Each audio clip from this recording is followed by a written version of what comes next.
Voilà, mes amis, on va commencer une fois de plus, comme on a l'habitude de le faire déjà depuis de nombreuses années, un nouveau live. Et à chaque fois, il est vrai, je sais, je me répète, c'est toujours très très impressionnant. Encore peut-être plus pour nous que pour vous, parce que vous nous suivez de loin, mais nous on est sur place. Et c'est tellement beau, tellement impressionnant, tellement fort. C'est tellement extraordinaire de pouvoir être dans ce pays. Et là, on est en Samarie, dans ce qu'on appelle les territoires libérés. Et on est dans le nord de la Samarie, dans un yishuv, traduction en français, un village. Bon, c'est pas vraiment la bonne traduction. Une implantation, c'est pas non plus la bonne traduction. Je préfère rester en hébreu. On est dans un yishuv qui s'appelle Eli. On est à peu près à un quart d'heure en voiture de Shrem, appelé en français Naplouse.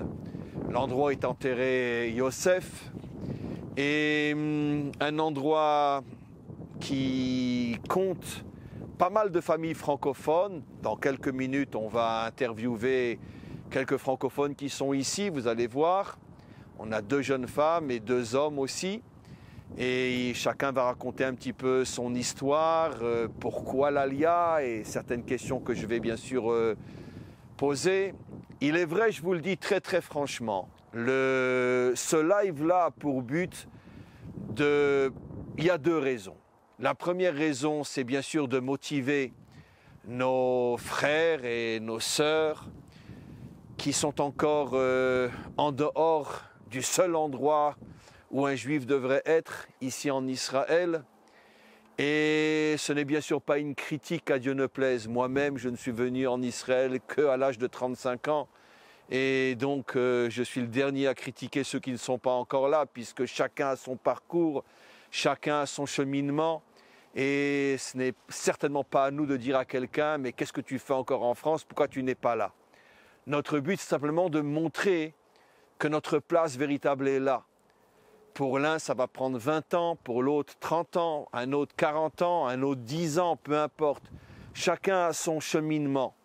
Et ce n'est pas à nous de précipiter les choses, ce n'est pas à nous de se présenter comme des extrémistes qui disent « si tu n'es pas en Israël, tu perds ton temps ». Certainement pas, ce n'est pas le but. Le but est de vous montrer qu'il faut, oui, être en Israël, de vous aider à comprendre que c'est la place de chaque juif d'être ici et que finalement c'est le seul endroit où un juif peut vraiment se réaliser.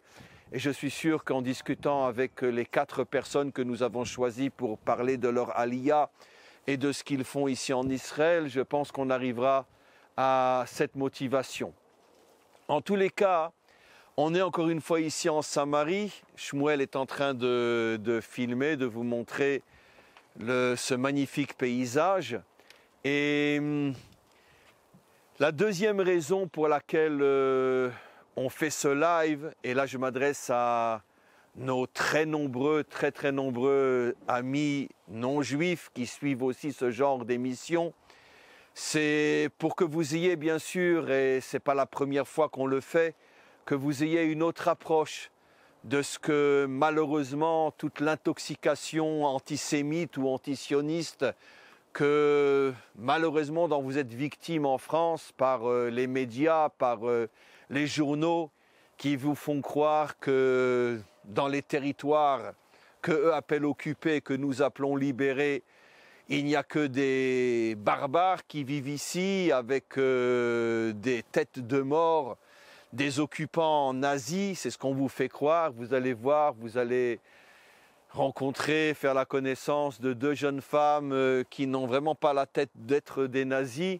et de 2 hommes aussi qui vivent ici et qui sont l'exemple même de la joie, du sourire, de la gentillesse.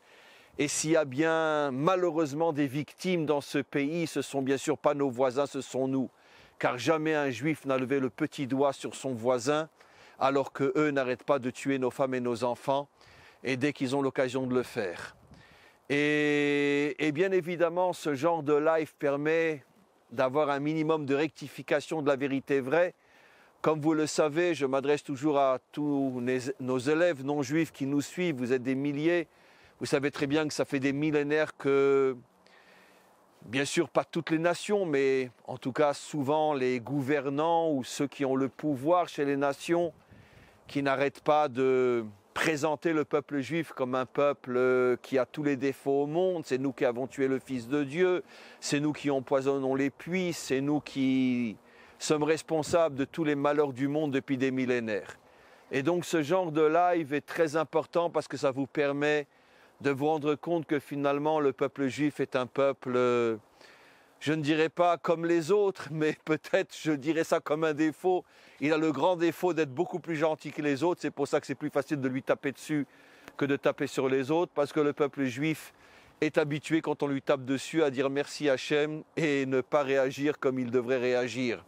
Et c'est pour ça que les nations profitent justement de notre gentillesse, de notre simplicité, de notre innocence, pour nous accuser justement des pires maux de la terre, parce qu'ils savent très bien que s'il y a bien un peuple qui ne réagira pas comme il devrait réagir, c'est malheureusement le défaut des Juifs, c'est qu'ils sont trop gentils. En tous les cas, on va maintenant passer à la discussion avec nos amis. Je vais poser quelques questions, ils répondront. Et après, on passera à un deuxième volet. Dans la deuxième partie de cette émission, on va rencontrer quelqu'un qui est à la tête d'une association qui s'occupe énormément de l'ALIA, ce qu'on appelle l'ALIA de groupe. D'ailleurs, les 4 personnes qui sont là sont venues grâce à cette association. Et on aura l'occasion de rencontrer tout à l'heure l'un des dirigeants de cette association et qui nous parlera un petit peu de la manière dont il procède pour aider les familles à venir s'installer ici en Israël. Alors voilà, on va s'asseoir. Moi, je vais me mettre... non, je pense que moi, je vais prendre la chaise. Je vais peut-être me mettre là-bas. Et vous allez vous mettre comme ça et comme ça. Voilà.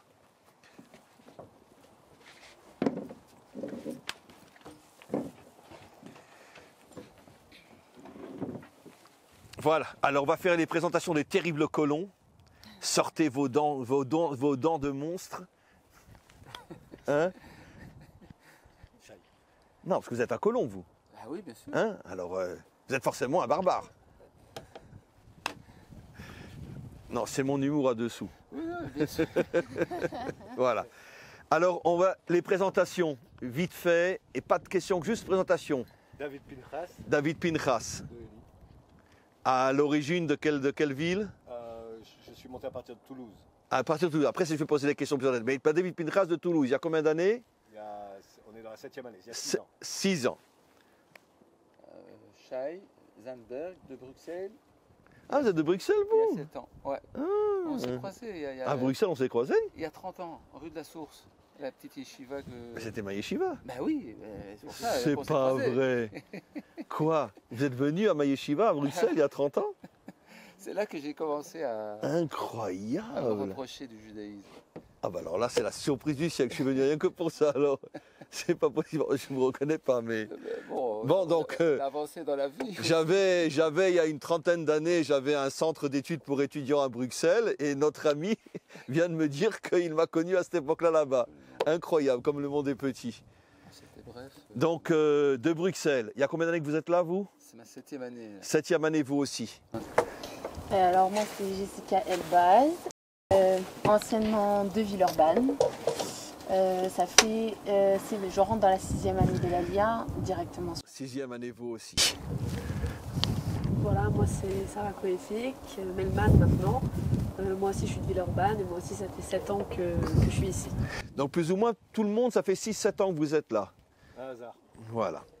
Alors, je voudrais maintenant poser une question simple et chacun va répondre et chacun va expliquer assez brièvement mais en touchant les points les plus importants. En commençant par Pinchas, qu'est-ce qui vous a pris de vouloir quitter Toulouse et venir en Israël? C'est une question qui mériterait plus que 5 minutes, mais du coup, Le micro. je vais essayer d'être concis et bref, mais ça va pas être simple. Ça peut être 10 minutes aussi. J'ai rencontré, je suis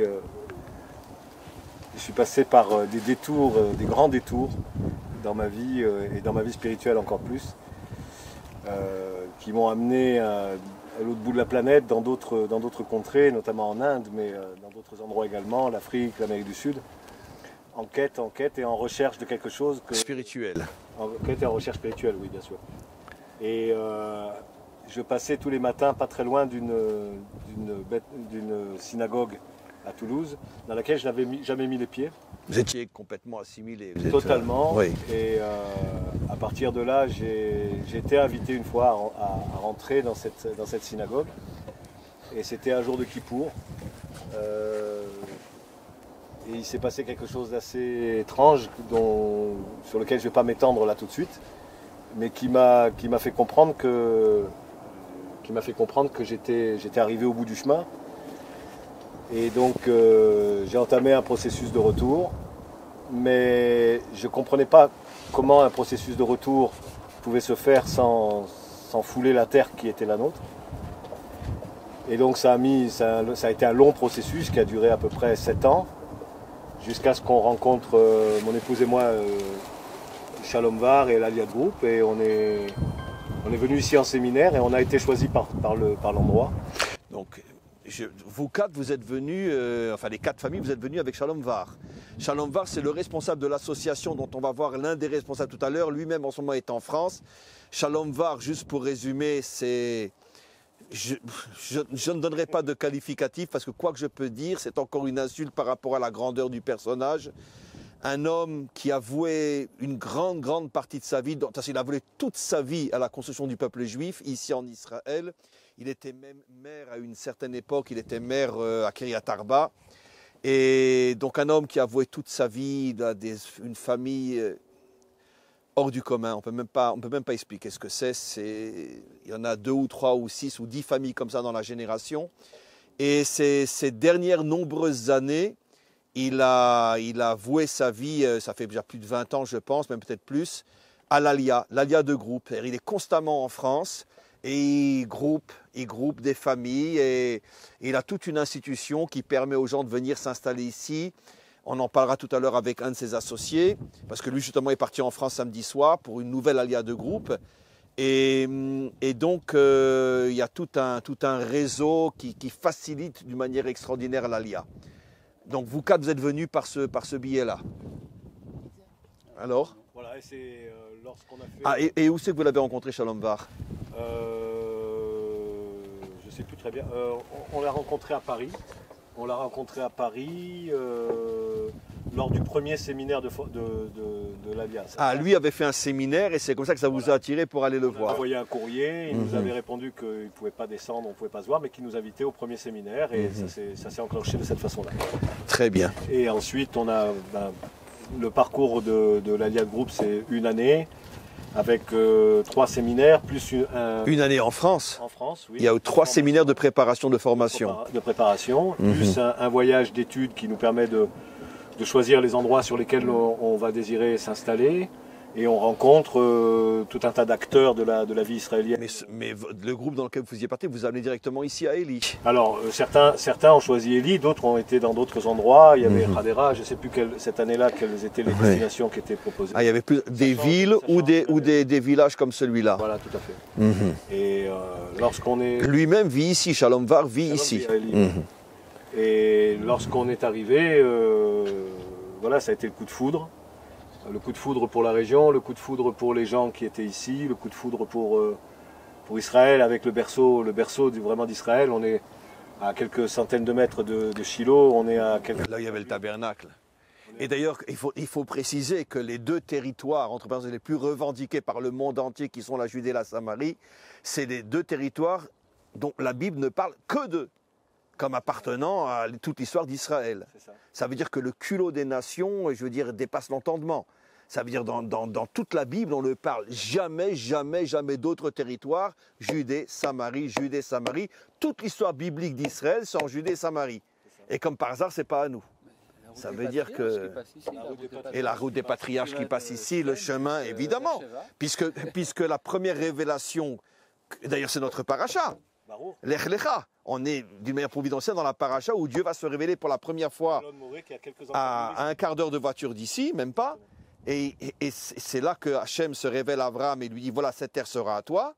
Et il y a toute la route qu'on connaît jusqu'à aujourd'hui, où il est descendu après jusqu'à Hebron, qu'on appelle la route des patriarches. Voilà. Et c'est ce qui a aussi joué en faveur d'Élie pour le choix qu'on a fait mon épouse et moi. Et parce qu'on a foulé les mêmes endroits sur lesquels Abraham, Yitzhak, Yaakov, tous nos ancêtres marchaient sur ces... C'est la terre biblique dans son essence ici. Et je pense que c'est pas un choix conscient, c'est vraiment quelque chose qui s'est imposé. Ça a été vraiment une rencontre et quelque chose d'assez puissant, suffisamment puissant pour qu'on s'y installe de façon pérenne ici maintenant. Notre ami de Bruxelles, il va falloir qu'on se parle après, parce que je ne me rappelle pas du tout qu'on s'est rencontrés à Bruxelles. C'était bref, mais très intense. Nous, pareil, hein, nous on est venus surtout parce que on voulait que nos enfants soient israéliens. On voulait que nos petits-enfants soient juifs, et en Europe, vu la situation, on n'avait aucune garantie là-dessus. Même en Israël, hein, c'est pas toujours garanti, mais enfin quand même, on a fait notre part du boulot pour que ça se passe bien. C'est-à-dire que ma femme, elle est israélienne, elle est née ici. Elle était déjà israélienne, mais elle avait quitté. Oui. Lors d'une de mes alias, je l'ai emmenée avec moi pour... J'avais un travail, j'avais une parnasse là-bas. Qu'est-ce que vous faisiez? Je gérais des hôtels. À Bruxelles. Familiale. Oui. À Bruxelles. À Bruxelles, ouais. Quel quartier vous étiez à Bruxelles? Forêt. Forêt. On s'est rapproché de la synagogue. Qui, de M. Bamberger? Non, c'est le Rav Pinson. Ah oui, mais parce qu'au début c'était Bamberger. À Maïmonide. À la tête des Maïmonides, c'était M. Bamberger, mais ça n'existe plus aujourd'hui. Oui. Donc on a bien fait de partir, c'est-à-dire que... L'école Maïmonide a été vendue, je crois, à une église évangélique. Ah ben voilà. Moi j'enseigne à l'école Maïmonide à Bruxelles. J'enseigne moi là-bas. Mais comme il n'y a pas de renouvellement et les jeunes quittent, il n'y a pas de renouvellement, donc l'école s'est écroulée. Je crois que ça a été vendu à une église évangélique. Il me semble. C'est plus compliqué que ça, mais je pourrais vous expliquer après en aparté qu'est-ce qui s'est passé. Et donc, on est venu visiter, on a fait le même parcours que David. Et nous aussi, c'est surtout les gens... Vous êtes venu directement à Élie, vous aussi? On a fait le voyage d'études, donc on a vu tout ce qu'il proposait. Il propose toujours deux options, une vie citadine ou une vie plus rurale. Oui. Et nous, on arrivait à Élie, on s'est senti tout de suite chez nous. On a eu un bon rapport avec les gens. On parlait l'hébreu déjà, mais la vie communautaire, surtout à Élie, est très très riche. Mais bon, c'est peut-être pas un exemple pour tout Israël, c'est assez spécial. Élie est particulièrement riche de ce côté-là, que ce soit en hébreu ou en français. Il y a pas mal de familles. Combien de familles francophones il y a dans ce Yishuv? À peu près un peu moins de 18 à 20% de la communauté. C'est énorme. Ah oui, ça fait 150, 200 familles quoi. Ah, 200 familles francophones ici quand même. Peut-être pas tout à fait. 150, 150. Ah, c'est quand même beau. Ça fait 20 ans, hein. Ça fait 20 ans que Shalom-Var, il amène des gens ici. Ouais. Et donc lui, il est venu jusqu'à Bruxelles parce qu'il vient de Belgique, donc il est quand même... Oui, c'est un Belge au départ lui, absolument. Lui aussi c'est un Belge, un Bruxellois lui aussi. Oui, Shalom-Var est un Bruxellois, oui. Mais enfin bon, ça fait 50 ans qu'il est là lui. Et donc il est venu nous chercher. Nous, on était en route pour Israël, mais on ne savait pas qu'on arriverait à Élie. On était en route pour ailleurs. Mais quand on a fait le voyage d'études, ça nous a beaucoup plu.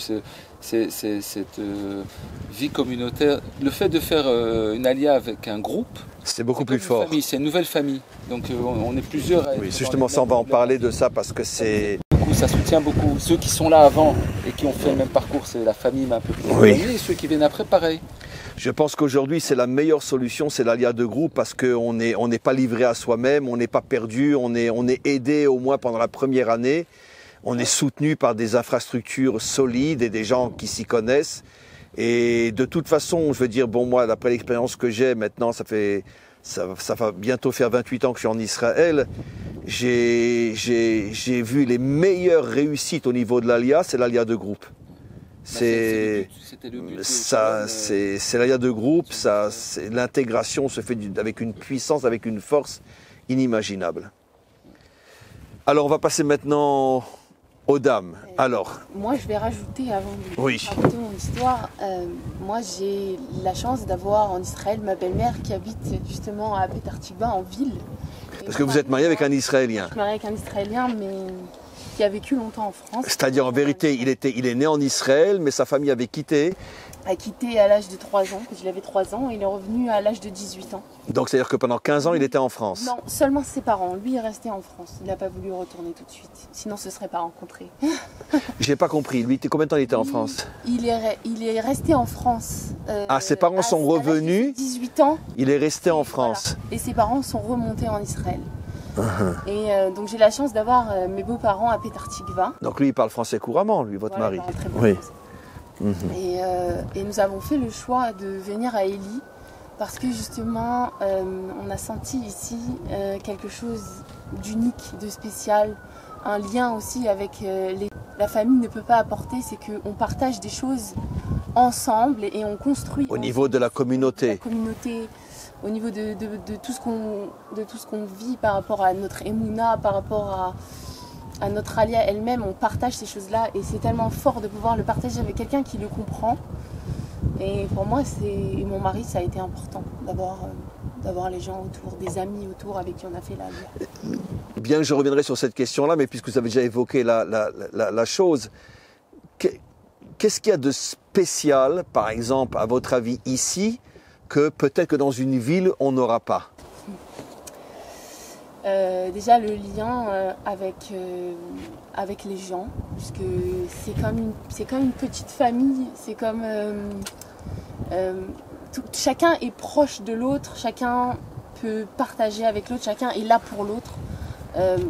Quand il y a un décès, quand il y a un problème, quand il y a une maladie, c'est vraiment une hamamout. Tout le monde est ensemble, tout le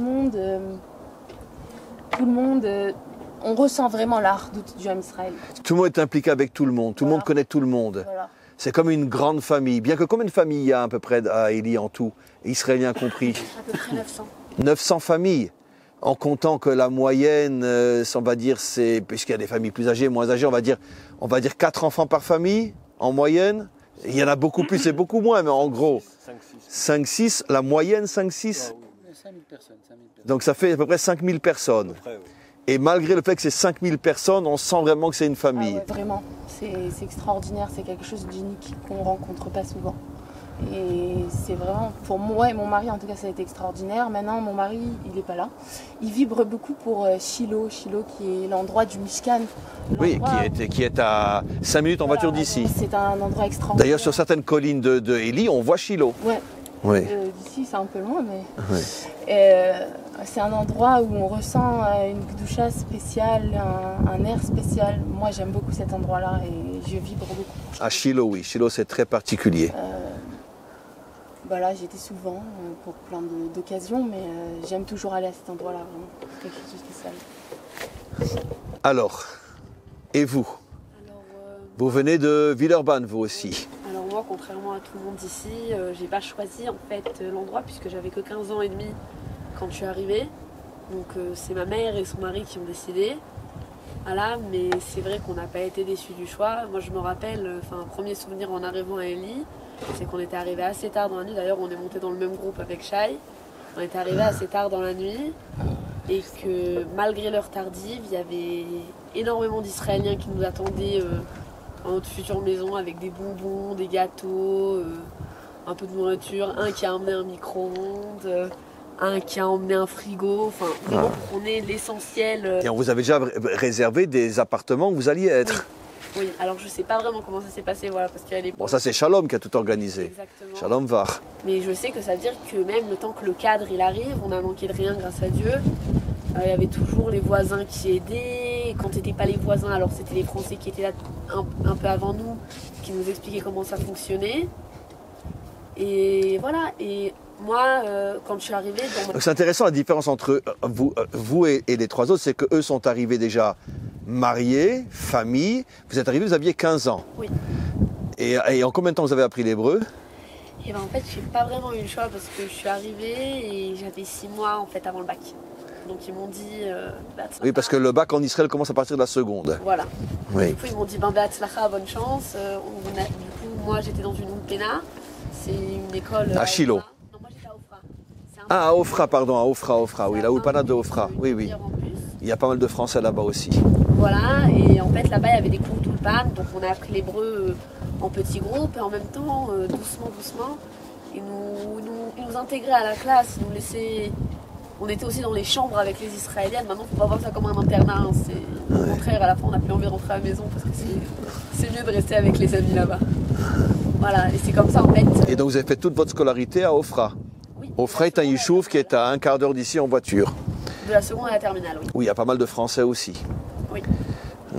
Et après, vous vous êtes marié il y a combien de temps? Je me suis mariée il y a presque un an. Avec un Israélien? Oui. Israélien de pure souche. Pure souche, un vrai de vrai. Oui, en vrai Ashkenaz. Un Ashkenaz en plus? Oui. Ah bah alors là c'est... Oh, c'est un Israélien Ashkenaz, mais ça c'est de l'héroïsme. Un Ashkenaz de pauvre. Comment? Un Ashkenaz de pauvre. Mais non, vous êtes Ashkenaz, non? Voilà. Même il soigne. Comment? Alors, on va maintenant passer, avec votre permission, à quelques questions plus... Non, pas forcément. Vous pouvez garder le micro. On va commencer par vous.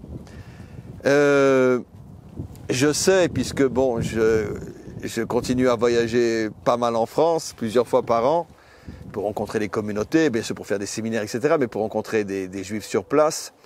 Et je sais que, on va dire 99,9% des juifs qui vivent encore en France sont convaincus dans leur fond intérieur, ils ne le diront peut-être pas comme moi je vais le dire, mais ils sont convaincus que leur place c'est d'être ici. Mais d'un autre côté, l'obstacle fondamental, c'est comment qu'on va vivre. Comment qu'on va vivre. Et parce que, bon, c'est sûr que si on vient avant d'être marié, avant d'avoir des enfants, c'est plus facile. Si on vient à la retraite, c'est encore plus facile. Mais si on vient entre les deux, ça a été votre cas. Ça a été votre cas, c'est votre cas. Vous me parlerez aussi de votre cas, qui est peut-être pas évident du tout. Comment qu'on va vivre ici? Surtout qu'on ne va pas cacher la vérité sur le plan logique. Je ne parle pas sur le plan Emouna, mais sur le plan logique, la vie en Israël est beaucoup plus dure qu'en France et qu'en Europe. Il n'y a pas toutes les assistances qu'il y a en Europe, la sécurité sociale, le droit au logement. Et si tu as 3 gosses, tu n'as même plus besoin de travailler tellement tu es pris en charge, etc. Bon, il y a des hauts et des bas même en France aujourd'hui, mais globalement. Aujourd'hui, ici, c'est, comme je dis toujours, c'est le Far West. Ou tu dégaines, ou tu prends une balle dans la tête. Ça veut dire que ici, c'est pas un pays d'assistés, c'est un pays de guerriers. C'est ce qui fait la force de ce pays. Mais quand c'est vrai, mais quand on vient de France et quand on a été habitué à toujours recevoir, et on a 35 heures de travail par semaine, et les vacances, et ci, et ça, etc., et qu'on doit se dire qu'on va arriver ici et que la vie est très chère, c'est vrai. Bon, dans un yishuv, c'est différent, mais en tout cas, globalement, la vie est très chère. Pas tous les métiers qu'on faisait en... Voilà, la preuve, notre ami, il va nous expliquer aussi, il gérait des hôtels à Bruxelles, aujourd'hui, c'est plus du tout ce qu'il fait. Donc, se dire que je ne peux pas emmener mes hôtels avec moi, donc qu'est-ce que je vais faire en Israël? J'ai une femme, j'ai des enfants, etc. Donc, la question est très simple. Comment on fait ce saut en se disant, d'accord, mais Israël, c'est pas qu'un rêve, il va falloir vivre, il va falloir manger. Par exemple, le cas de vos parents.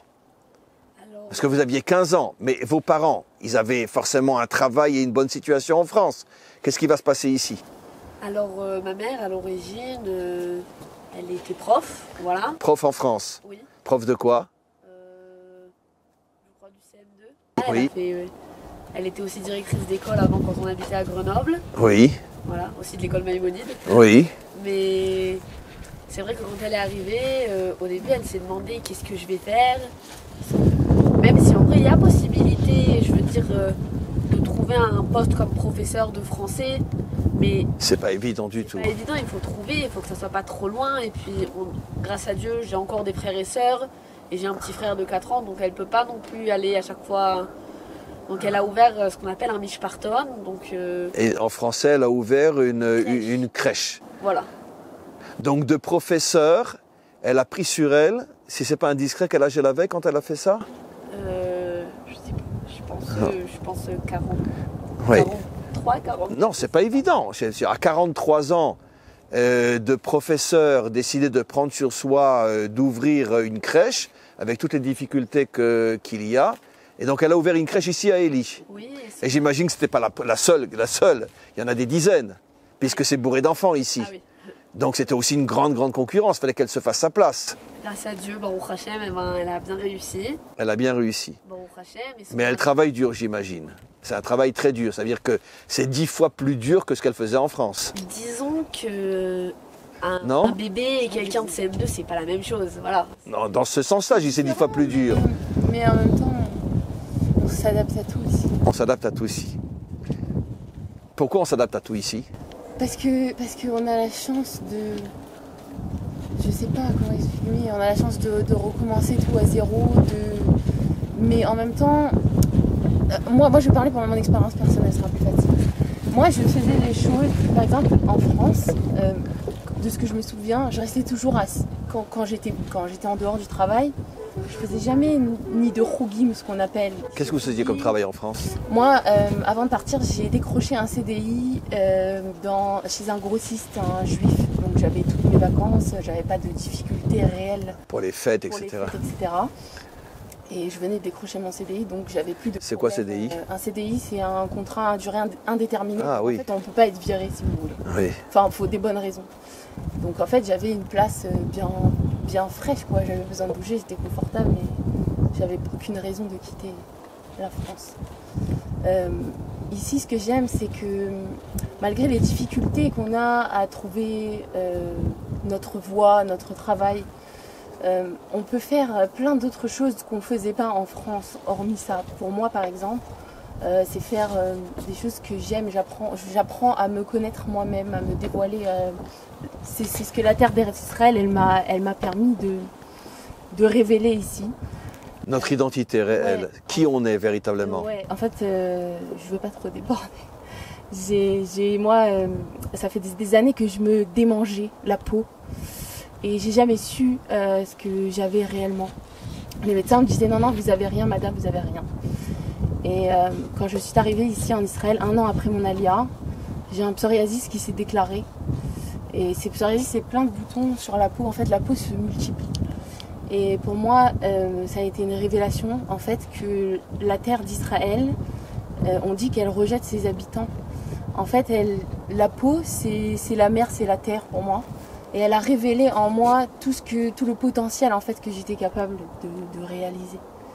Et petit à petit, il n'est pas réalisé. Je ne sais pas encore tout ce que je suis capable de faire, mais pour moi, ça me donne un amour encore plus grand de tout ce que je peux faire aujourd'hui. Je fais de la danse orientale. Je peux... Vous faites quoi aujourd'hui ici? En Israël, alors moi j'ai été pendant 3 ans, j'étais métapélète dans un maon, j'ai travaillé en crèche. Donc, je travaille dans une crèche.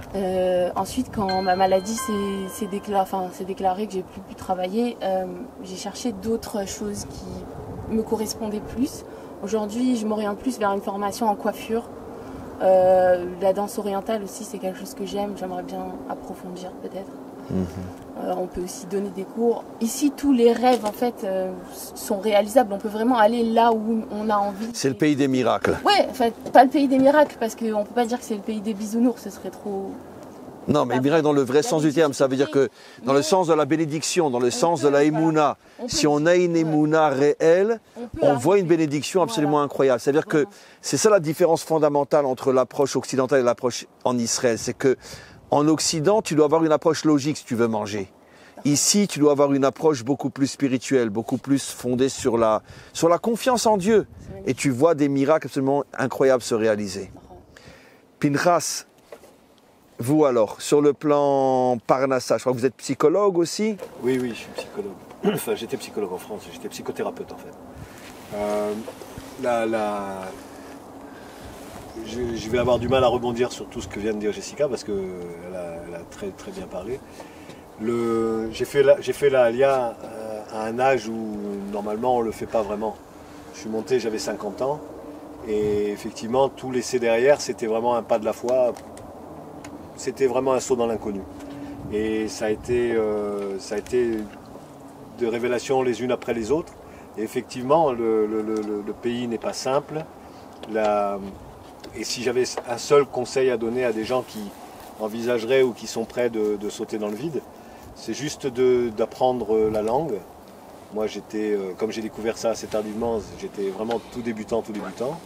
Et malgré malgré tout ça, ça a été de bonheur en bonheur, de façon quasi permanente. C'est une vie, j'ai la chance, on a tous la chance d'habiter dans un endroit qui est absolument merveilleux. On se lève le matin, c'est les patriarches qui nous réveillent. Donc face à ça, lorsque le choix se pose et qu'on se clarifie dans nos choix, à partir de là, la chose elle est simple. On se donne les moyens d'accéder aux choses que l'on a envie de faire. Et pour ça, on fait certains sacrifices ou certains autres choix. Puis on ressent ici que de toute façon, ce qu'on fait, c'est rempli de vie, rempli d'énergie, rempli de... Sans vouloir parler de moi, mais ma petite expérience personnelle, elle m'a dit de la raconter aussi, j'ai raconté 1000 fois dans mes cours. Mais moi, quand j'ai quitté la France, j'avais un centre d'études avec plus de 300 élèves à Paris, rue Pelé, métro Richard Lenoir. Et quand je suis arrivé ici, il fallait manger. Et j'ai travaillé pendant presque 2 ans comme déménageur. Vous imaginez, j'arrive à un centre d'études avec 300 élèves, je suis déménageur ici. Je vous promets de ma bouche à Hachem, et il sait que j'ai la vérité. J'ai été 1 milliard de fois plus heureux déménageur ici que d'être rave à Paris. Et tous les jours, je disais merci Hachem quand je rentrais dans mon camion et puis que je devais porter 4 étages, des trucs. Je dis mais Hachem, mais... J'avais pas de mots tellement j'étais heureux. Je ne saurais pas expliquer, c'est pas logique. Non, c'est pas logique. C'est pas logique. Enseigner la Torah à 300 élèves, c'est quand même mieux que de porter des cartons sur tes épaules. Mais la différence, c'est qu'ici, tu es en Israël. Et quand tu es en Israël, c'est inexplicable. Tu sens que ta vie, elle a un sens. Et j'avais plus de sens dans ma vie en portant des cartons sur les épaules qu'en enseignant à 300 élèves à Paris. Je ne sais pas l'expliquer logiquement, c'est du ressenti et tout le monde le ressent comme ça. On ne peut pas l'expliquer, tous autant que nous sommes ici. Ce pays offre toutes les possibilités. Vraiment, c'est quelque chose d'assez incroyable. On peut reprendre des études à n'importe quel âge, vraiment, retourner à l'université. Oui, en Israël, oui. On peut refaire absolument tout un... On peut commencer des études à 40 ans même. Mais à 40, 50, 60, il y a quelqu'un qui vient de passer son Toar Sheni, je ne sais pas comment on dit en français, sa maîtrise, à 83 ans. Moi, j'ai une belle-fille qui a commencé des études, elle avait jamais fait d'études de sa vie. Elle a commencé des études, elle avait déjà 3 enfants. Elle a aujourd'hui un poste, elle travaille dans un hôpital, mais un poste de folie. Elle a commencé des études, elle avait 27, 28 ans quand elle a commencé ses études, avec 3 enfants déjà. Tout est bâti autour de la possibilité pour chacun de réaliser ce qu'il est, son rêve et ce pourquoi il est fait. Et dès lors qu'il le découvre, les voies à ce moment-là s'ouvrent de partout. Et Sarah est à l'université, Jessica étudie, on est tous en permanence sollicités pour évoluer, avancer. Et cette sollicitation, elle vient d'un côté de l'intérieur de nous-mêmes et en même temps, tout l'environnement concourt à ça de façon quasi permanente sans même qu'on s'en rende vraiment compte. Donc chaque alia est particulière. Et notre ami, je précise, ayant moi-même vécu à Bruxelles, je sais que heureux comme un juif à Bruxelles, il n'y a pas. La vie est calme, tranquille, pépère. Absolument. Il y a des parcs partout. C'est une ville magnifique. Comment on peut venir de Bruxelles et arriver au Far West ici? Comment c'est possible? Moi j'ai toujours aimé les challenges, j'ai toujours aimé les défis. J'ai souvent, je suis souvent sorti de ma zone de confort. J'ai fait plusieurs fois l'alliage, j'ai souvent voyagé, j'ai changé de métier, de carrière. Bon là, avec l'âge, je me rends compte qu'il y a des difficultés en plus. Mais surtout, c'est vrai qu'à Bruxelles, on sent que tout ce qui est matériel est assez facile d'accès. C'est une vie, je ne sais pas comment c'est aujourd'hui, moi ça fait des années, mais je sais qu'à mon époque, c'est pareil. Je veux dire, je connais des Israéliens qui sont là et ils s'éclatent, hein, et ils font du business, ils font des bonnes affaires. Où c'est à Bruxelles? À Bruxelles, ouais. Mais par contre... Parce que c'est pas évident, je sais que l'alia belge est une des alias les moins importantes d'Europe. Il y a 2 pays duquel les juifs pratiquement ne bougent pas, c'est la Suisse et la Belgique. Comme à Strasbourg en France, les juifs. Oui, comme à Strasbourg aussi, oui. Bon, c'est pour d'autres raisons, parce que la communauté, la vie religieuse est très très forte à Strasbourg, donc Mais bon, c'est pas que je Bruxelles, justifie. Non, il n'y a pas du tout de vie religieuse, mais c'est une vie matérielle très facile, très confortable. Donc venir et se retrouver ici dans un yishuv en Samarie avec toutes les difficultés. Et qu'est-ce que vous faites ici si ce n'est pas indiscret? Au moment, je suis à une période charnière et je galère un peu. Donc je comprends tout à fait les gens qui ont des appréhensions et qui ont peur de venir. C'est vrai que ça demande un peu de courage parce que c'est vraiment, c'est très très dur. Au plus l'âge avance, au plus c'est dur. 40, 50 ans, je pense que dans la Alia, la reconversion professionnelle pour les hommes, c'est ce qu'il y a de plus dur. C'est vrai. Donc ça fait un peu peur, mais le jeu en vaut la chandelle. Comme tu disais, on a une satisfaction d'être ici. Bon, on l'a pas, hein. Moi, je juge personne. Ceux qui sont bien là-bas et qui disent ouais, bon, on vit bien ici. Moi, j'avais l'impression un peu, c'est comme quand il y a une pièce de théâtre ou un film. Là-bas, on répète, mais on monte jamais sur scène. Donc, on passe peut-être un peu à côté de l'essence des choses. On vient ici, on est tout de suite au premier rang, on est sur le devant de la scène et on improvise et on se débrouille et il y a des miracles qui se passent, mais il faut les provoquer. Et donc c'est un confort. Je donne toujours un exemple. Mais il en vaut la peine, quoi. Pour confirmer ce que tu dis, c'est comme deux personnes. Une personne a acheté un lustre magnifique et il le montre à tout le monde. Seulement, il le montre dans un endroit où il n'y a pas de prise pour le brancher, donc il n'y a pas de lumière. Mais le lustre, qu'est-ce qu'il est beau. Et un autre qui a une petite lampe, de rien du tout comme ça, avec un fil et une prise. Alors c'est sûr que le lustre est beaucoup plus beau, mais d'un autre côté, il n'y a pas de lumière. La petite lampe, il y a la prise, c'est une petite lampe, mais au moins elle est claire, tu sors de l'obscurité. C'est ça la vie en Israël, c'est qu'on est branché. On est branché, chacun de nous devient une lampe qui éclaire. Et on le sent pour nous et pour les autres. C'est ça. Je me souviens d'un de vos cours il y a des années de ça, où vous expliquiez justement que le fait de ne pas être connecté à la terre, toute la dimension, la moitié de la dimension spirituelle était le tout. Et lorsqu'on est en Chutz La'aretz, cette dimension spirituelle, elle prend toute la place et elle est extrêmement puissante. La plupart de nos mefarshim, de nos commentateurs sont tous de Chutz La'aretz. Il y a vraiment une dimension, une lumière spirituelle très intense, mais que l'idée d'être connecté à sa terre, loin d'être une descente ou d'être compléter la totalité, et à ce moment-là on se reconnectait, et avec les difficultés d'un retour à sa terre, ça avait l'apparence vous disiez que ça avait l'apparence d'une Yérida, mais en fin de compte non, c'était beaucoup plus élevé, beaucoup plus puissant, et ça donnait une dimension pleine et entière à l'être. Et c'est un peu, ça a été un des déclencheurs de Mahalia également. Donc en vérité, avant de passer à une autre question, globalement, sans se concerter, vous dites finalement ce que je pense que n'importe quel juif qui a réussi son alia dira, et vous l'avez très très bien exprimé. La différence fondamentale entre ici et partout ailleurs, c'est que bon, partout ailleurs tu peux avoir une vie agréable, tu peux gagner bien ta vie, tu peux... Très bien, mais tu n'es pas en connexion avec toi-même. C'est pas authentique. C'est pas authentique. Il y a encore une chose, c'est pas authentique. Il y a encore une chose qui est importante, je pense. C'est qu'ici, on rencontre sur notre route tout ce dont on a besoin pour avancer. Et ça, quand on est capable de le voir, ça connecte à une Emouna, je pense, qui est extraordinaire, parce qu'en Chutz La'aretz, on ne peut pas le voir. Ici, on a tellement... On rencontre des embûches pour se construire, et chaque embûche, elle permet, ou chaque obstacle, ou chaque échec qu'on pense être un échec. Tout à l'heure, vous aviez parlé justement de quelque chose qui vous arrivait de vous prendre en main ici et que c'était en vérité un vrai cadeau. Moi, j'ai rencontré sur ma route une personne pour l'instant extraordinaire qui a réussi à m'aider à voir tout ce que je n'arrivais pas à voir jusqu'ici. C'est difficile d'expliquer en 5 minutes, je pourrais pas. Mais je vois par exemple mon mari qui a 40 ans et a fait 9 ans d'yeshiva, a été au collège. Lui en France, il ne faisait que étudier. Il faisait que étudier. Aujourd'hui ici, il a fait énormément il est passé par énormément de travail. Et aujourd'hui, il arrive à vraiment être posé dans son travail et tout ça parce qu'on a réussi à voir à chaque étape qu'il y avait quelque chose, ça a apporté quelque chose. Et vous m'avez dit qu'il veut faire des études de médecine. Non, Mon mari, il travaille Ah non, je me suis trompé, dans l'entretien du Yishuv. Oui.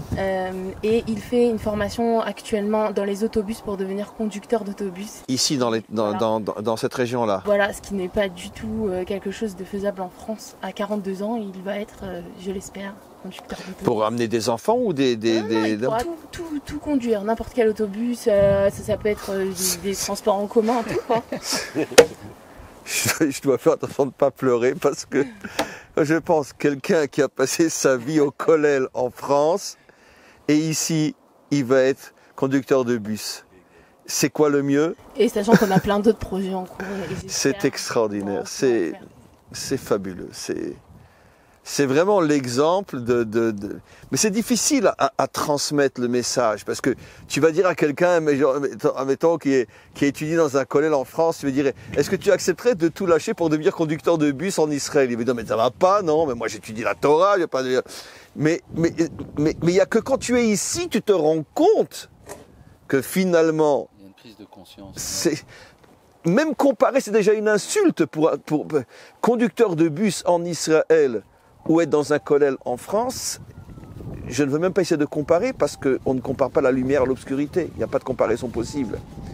Surtout que j'imagine que votre mari va continuer à étudier, etc., évidemment. Baruch Hashem, il a eu du mal parce que les choses de la vie, elles ont fait que le travail, il a primé. Mais aujourd'hui, Baruch Hashem, il a repris sa chavruta.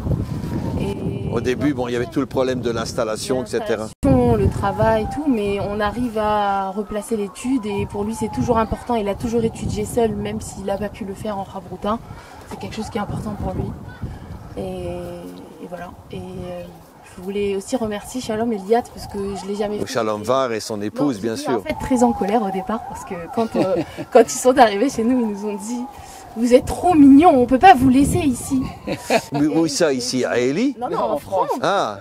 J'ai dit « Mais qu'est-ce que ça veut dire ça? Je suis trop mignonne, mon mari il est trop mignon. » Et puis en fait, on s'est rendu compte tous les deux qu'on a été des grands enfants assistés et qu'aujourd'hui, tout ce qu'on a vécu, ça nous a permis de grandir et de devenir des gens indépendants, de s'affirmer et de recréer une émouna aussi, petit à petit, avec des cadeaux. Une émouna authentique, une émouna qui descend dans le vécu. C'est d'ailleurs, c'est un cours que j'ai fait ce matin, comme par hasard, et je ne pensais pas qu'on en parlerait. J'ai expliqué que la émouna, c'est pas dire je crois en Dieu, c'est comment tu vis avec Dieu. Et il n'y a qu'un seul endroit au monde où on peut prouver qu'on a la émouna, c'est ici. Parce qu'ici, ce n'est pas un pays d'assistés, c'est un pays de guerriers. Si tu ne te prends pas en main avec le maître du monde, personne ne le fera pour toi. Et toute réussite ici prouve que ta émouna, elle est descendue dans ton vécu. Et il n'y a plus aucune comparaison possible. Quand tu vivre la émouna ou avoir la émouna, ce n'est pas du tout la même chose. C'est magnifique. Et alors vous, c'est toujours un petit peu différent. Parce que vous êtes venu ici à 15 ans, vous venez de vous marier il y a 1 an avec un Israélien. Alors, il a terminé l'armée il n'y a pas longtemps. Oui. Qu'est-ce qu'il faisait? Un peu après notre mariage. Oui. Ah, donc il s'est marié, il était encore à l'armée. Oui, il était dans ce qu'on appelle Keva, ça veut dire qu'il avait fini. Ah, il était officier alors. Oui. Et il est toujours officier? Non. Non, je veux dire, mais quand il va faire les Milouim, il va être officier. Lui, en fait, il était infirmier-chef de sa plouga. Ah, infirmier, oui.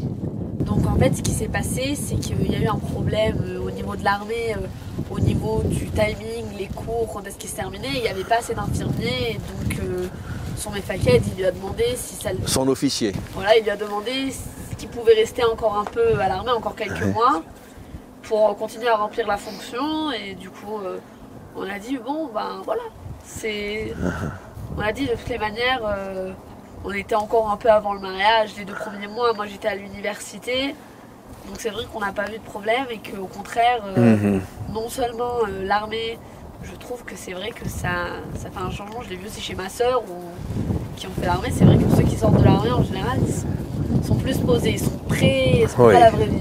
Ils sont très très construits. Voilà, l'armée, l'armée en Israël, c'est un des plus grands cadeaux qui est donné à notre jeunesse, c'est que quand ils sortent de l'armée, c'est plus comparable, quoi. Ils ont 50 ans d'avance sur n'importe quel jeune du même âge partout dans le monde. Oui. C'est tellement ils sont formés, l'expérience, Non, c'est vrai que d'un point de vue extérieur, moi je parle parfois avec mes amis qui sont en France, tu as commencé tes études à 22 ans, hein, pourquoi avoir attendu autant de temps? dangers, il y avait d'autres choses à faire, c'est tout. Ouais. Voilà, je dis pas de repousser les études indéfiniment. Non, mais c'est souvent le cas en Israël. Il y a des priorités qui font que un jeune couple qui se marie est tellement pris par le problème du quotidien que des fois ils sont obligés de repousser leurs études. Et votre mari, j'ai cru comprendre que lui, il va maintenant faire des études de médecine. C'est ce qu'il voudrait, mais Ezrat Hashem, il doit passer des psychométriques, mais je pense qu'il les aura, c'est sa vocation depuis qu'il est plus jeune, il est volontaire à Magen David Adom. C'est ça, il a toujours été dans l'infirmerie, quoi. Exactement, à l'armée aussi, c'était son job en plus d'être tankiste, donc ça a toujours été son rêve, donc je pense, et j'espère qu'il réussira. Une autre question. Ça m'intéresse de vous l'entendre dire. Elle est un peu délicate cette question parce que comment dirais-je, pour quelqu'un qui vit à l'extérieur, même à l'arrière en Israël, la plus façon quand il vit à l'extérieur d'Israël, des gens qui vivent dans les territoires entourés d'Arabes, etc. Vous vivez pas dans la peur, dans la crainte, dans la... Alors racontez un petit peu. Oui, vraiment, vous vivez terrorisé, vous vivez...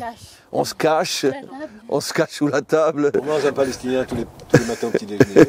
Voilà. Ouais. La vie est tout à fait normale dans des conditions anormales. Normal dans des conditions anormales. Et alors explique, ça veut dire quoi, anormal dans des conditions anormales?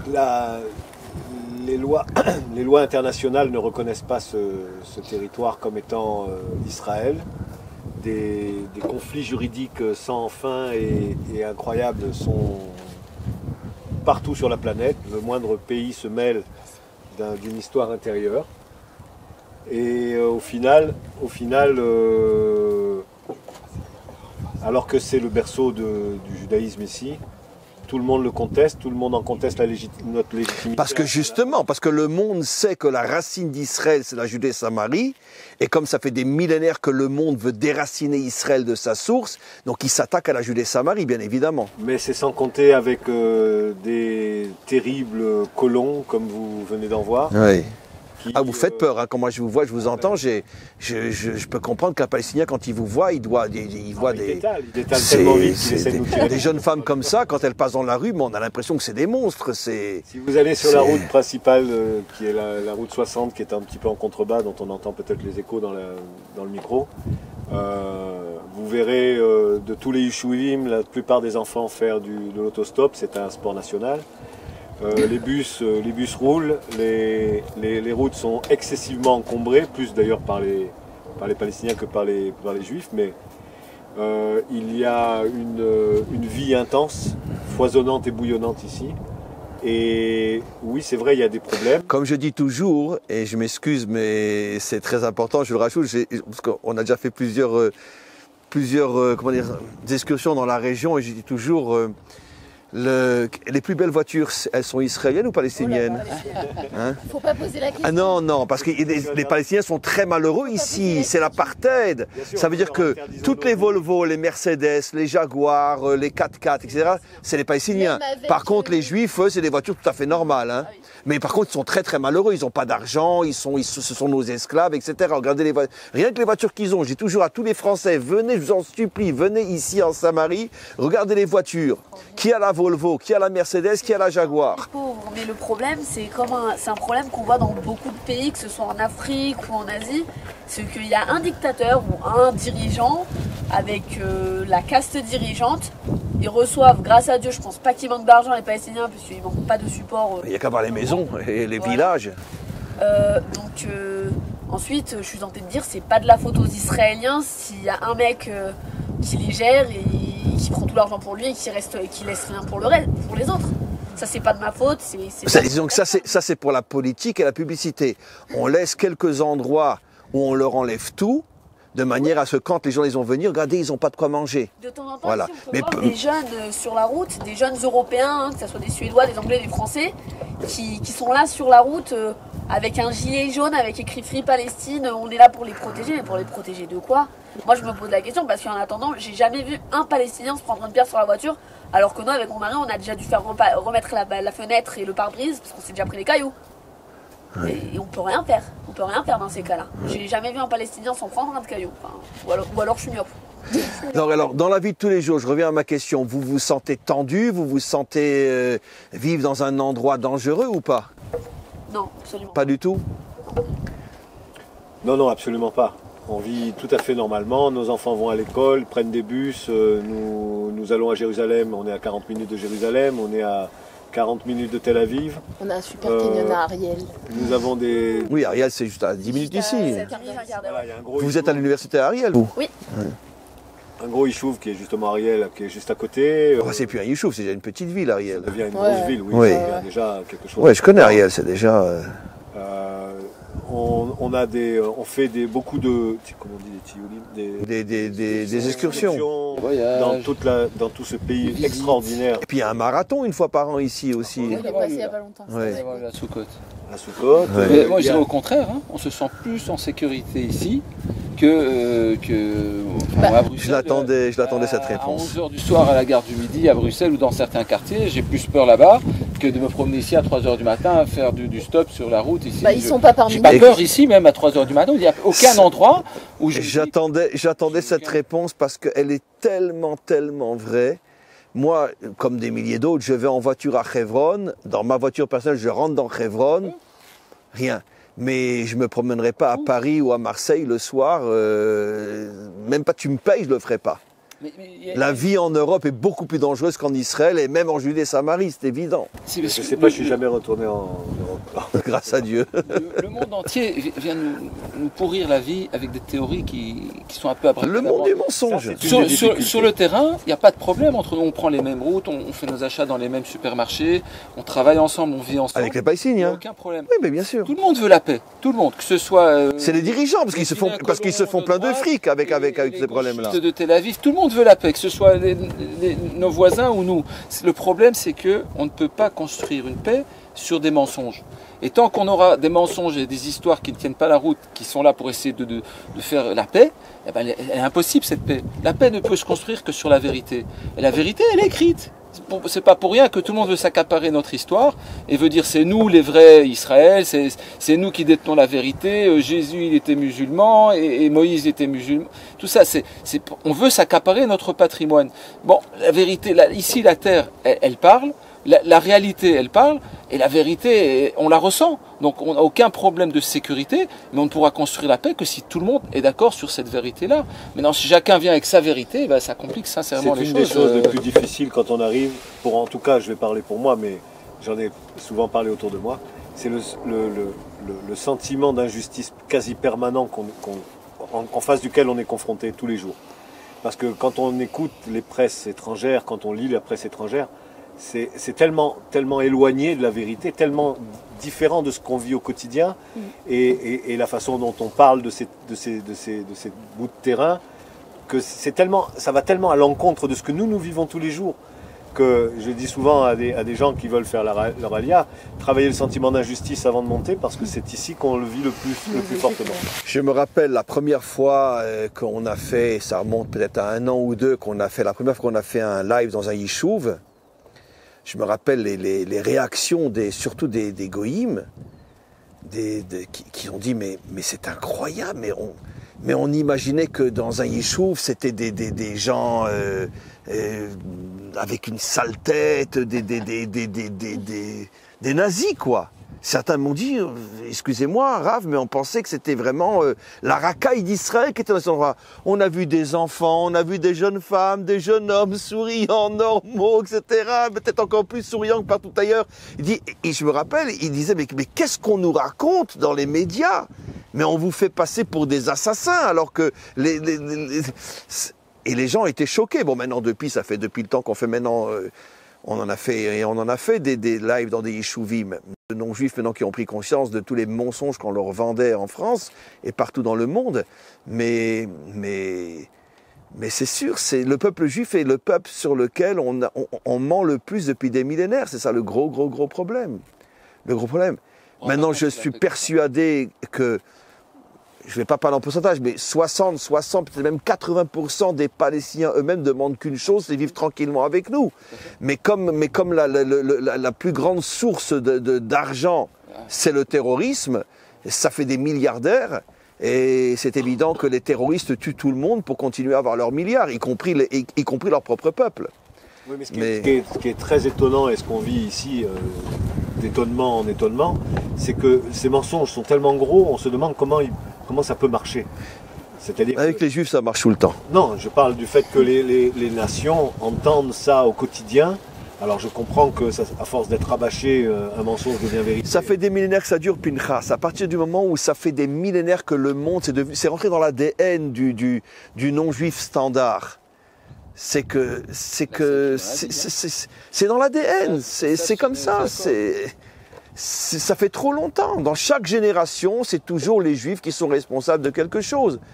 Tu sais que Rashi rapporte dans le Talmud, non, c'est pas dans le Talmud, c'est dans le Nar, et Rav Haïgaon aussi, qu'à l'époque du Moyen-Âge, quand il tuait un juif, Rashi dit, il lui enlevait la culotte pour voir s'il avait vraiment la queue du diable. Ils étaient persuadés qu'à l'arrière, il avait la queue du diable. Comme ça, Rashi dit, au Moyen-Âge, il a vu de ses propres yeux. Les pieds fourchus. Et les pieds fourchus. Et les gens étaient persuadés. Alors aujourd'hui, on n'est plus à ce niveau-là, mais bon, c'est la même chose, dit d'une autre manière. Une dernière question, mes amis. Un peu... Enfin, importante, et je ne sais pas comment vous allez répondre. Pratiquement, vous quatre, vous étiez déjà des gens pratiquants en France. Chacun avec ses hauts et ses bas, mais en tout cas, vous n'êtes pas venu ici complètement laïque. Vous n'avez pas fait teshuva ici. Donc vous avez déjà connu la Torah en France. Pour vous, c'est un peu plus difficile parce que vous êtes venu à l'âge de 15 ans. Mais je pense que vous pourrez répondre à la question aussi. Vous, c'est sûr, votre mari était dans un kollel en France. Pinchas, tu as découvert le judaïsme déjà en France.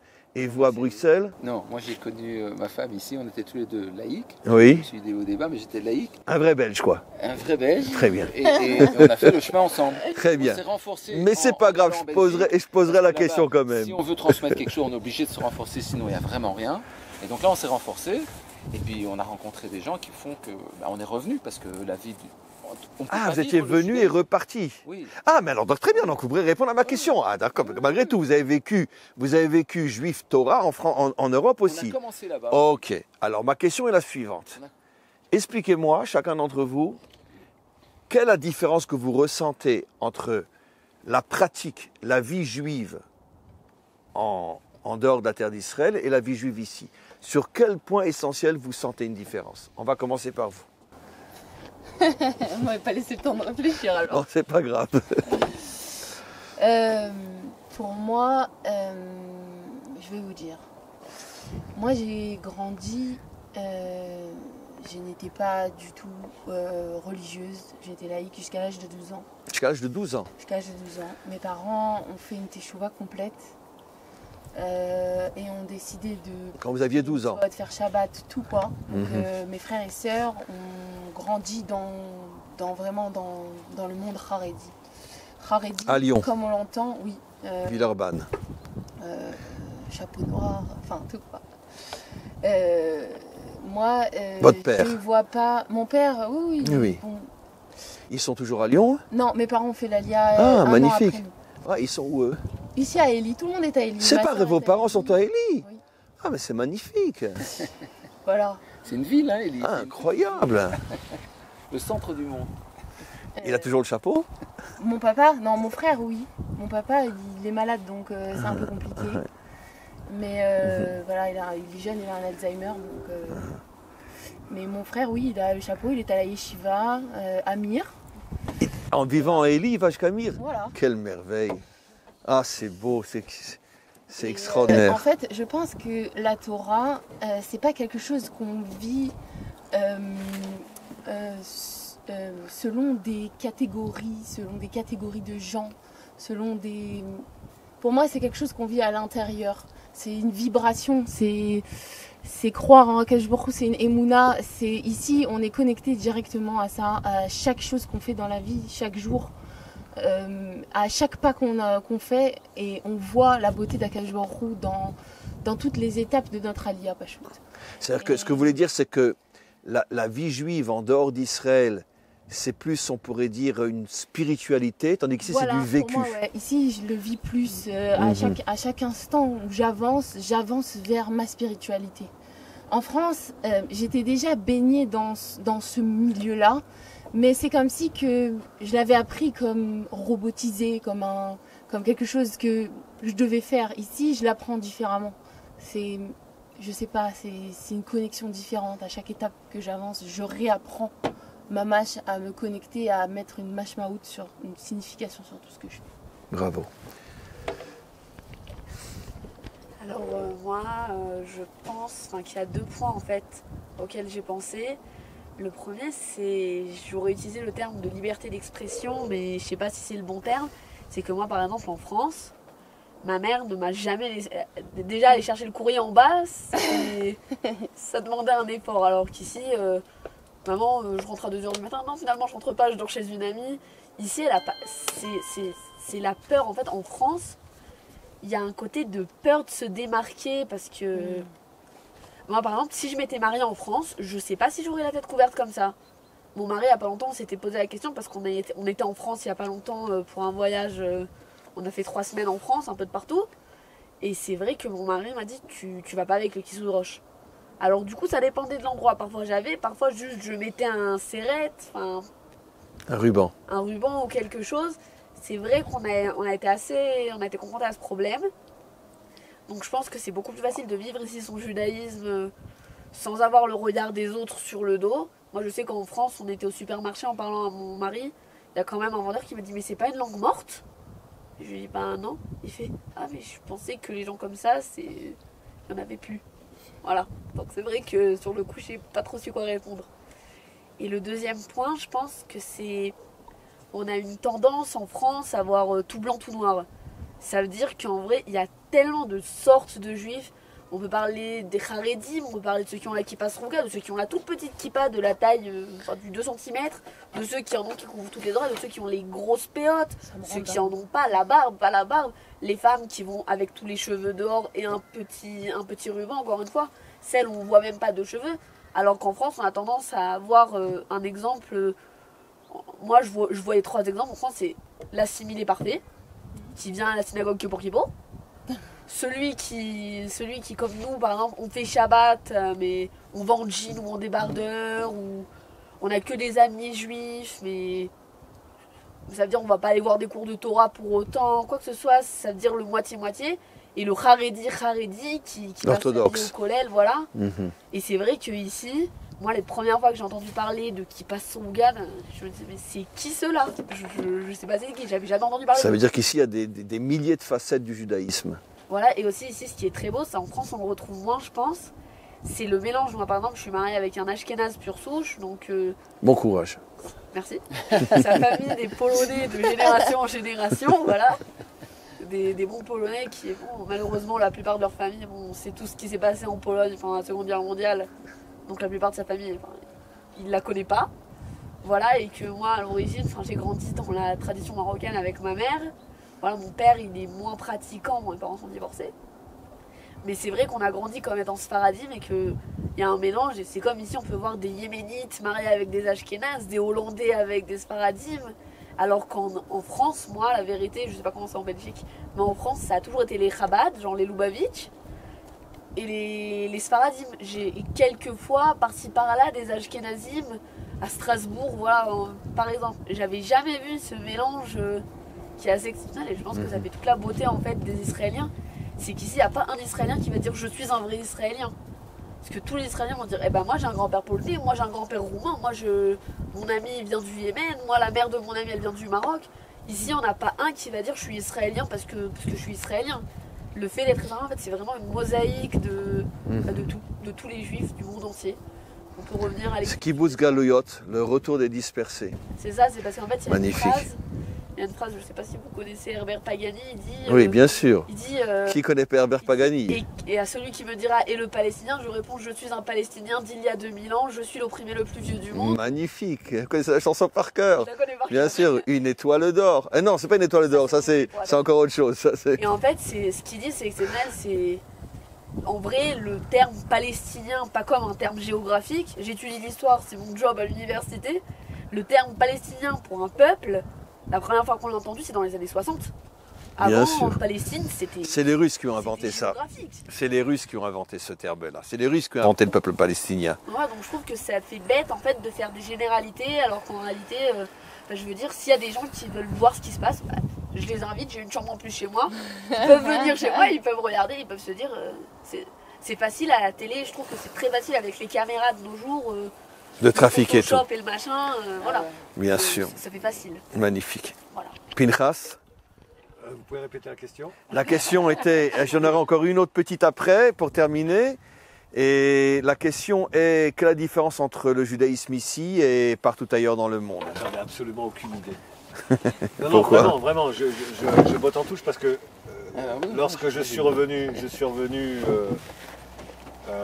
l'année suivante j'étais ici, donc j'ai pas vraiment Vécu juif en France. Voilà. Si après les attentats de Toulouse, j'ai commencé à me ramasser les cailloux et les tentatives d'écrasement, mais donc c'est juste une période très brève parce qu'on avait déjà décidé de faire la Alia et l'attentat est venu. Et donc j'ai pas eu le temps vraiment d'avoir de pouvoir identifier une grande différence. Je sais qu'il y avait une spiritualité qui était intense, mais voilà, je sais pas. Vraiment, je peux pas répondre. Tant mieux. Tant mieux ne pas avoir connu le judaïsme en France. Je fais bref. Bon, alors, qu'est-ce qu'un Mais vous Bruxellois peut dire? Vous avez tout fait résumer. Non, je pense que. Parce que moi, le judaïsme bruxellois, je le connais, hein, et bien même. Le judaïsme, que ce soit en Belgique ou en France, vous pouvez l'étudier. Mais le vivre, c'est très difficile et ça va le devenir de plus en plus. En Israël, c'est le contraire. Même si vous n'étudiez pas le judaïsme, Vous le vivez. Vous le vivez. Parfois, pour certains, vous le subissez puisqu'ils ne veulent pas de judaïsme. Des juifs qui ne veulent pas de judaïsme, ça existe, oui, en Israël. Même à l'étranger. Mais à l'étranger, vous ne voulez pas, ben, vous vous assimilez. 1-2 générations, il n'y a plus de juifs. En Israël, ça va être plus compliqué pour qu'il n'y ait plus de juifs. Mais bon, c'est la différence fondamentale, c'est que le vivre uniquement en Israël, l'étudier, vous pouvez également très bien l'étudier en France. Mais c'est une préparation à la vie ici. C'est magnifique. Moi, je me rappelle à titre personnel aussi que quand je suis arrivé en Israël et je suis parti faire des courses pour la première fois au Machane Yehuda, c'est le grand marché de Jérusalem. Je suis arrivé là-bas et mes amis, mais vraiment sincèrement, je me suis mis à pleurer comme une fontaine. Pourtant, on vend là-bas des carottes, des tomates, des trucs, du poisson, c'est le marché. Je me suis mis à pleurer comme une fontaine. Et je n'arrivais pas à expliquer pourquoi. Mais en vérité, avec le temps, j'ai compris.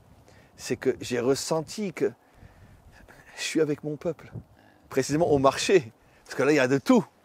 Je suis avec mon peuple. Je n'avais jamais été avec mon peuple.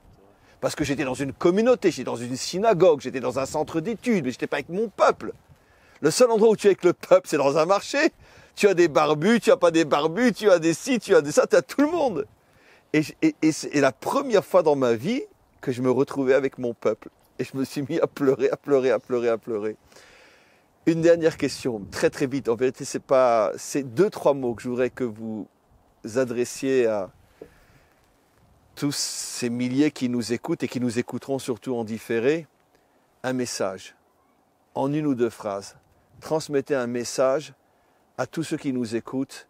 Qu'est-ce que vous leur demandez de faire? On commence par les dames. On commence par vous. Alors moi je pense que si je devais dire quelque chose, je peux pas m'adresser à tous les publics parce que j'ai pas vécu ce que d'autres ont vécu à 30 ans ou à 40 ans. Voilà, mais si je devais m'adresser à tous les jeunes de mon âge un peu plus âgés, c'est vrai qu'il y a des difficultés, c'est pas le pays des bisounours comme on l'a dit, mais ça vaut tellement le coup. Vous êtes l'ami de Shalom Var. Ouais. Magnifique. Elie, shalom. Je dis, ça vaut tellement plus le coup, c'est... Aux jeunes en particulier. Je me sens beaucoup plus épanouie et beaucoup plus libre en fait ici. Je pense que ça vaut le coup de passer par les quelques difficultés, que ce soit la langue, le bac ou les études, pour finalement se sentir mieux avec soi-même. Merci. Bravo.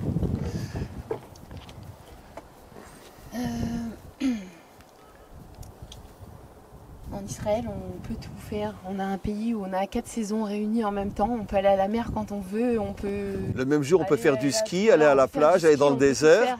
et faire les achats à Tel Aviv. Israël. Des choses qu'on peut jamais faire en France. C'est une liberté, un épanouissement personnel. Moi, je pense que faire l'Alia, c'est ajouter quelque chose, c'est donner une signification à sa vie. Faut y croire.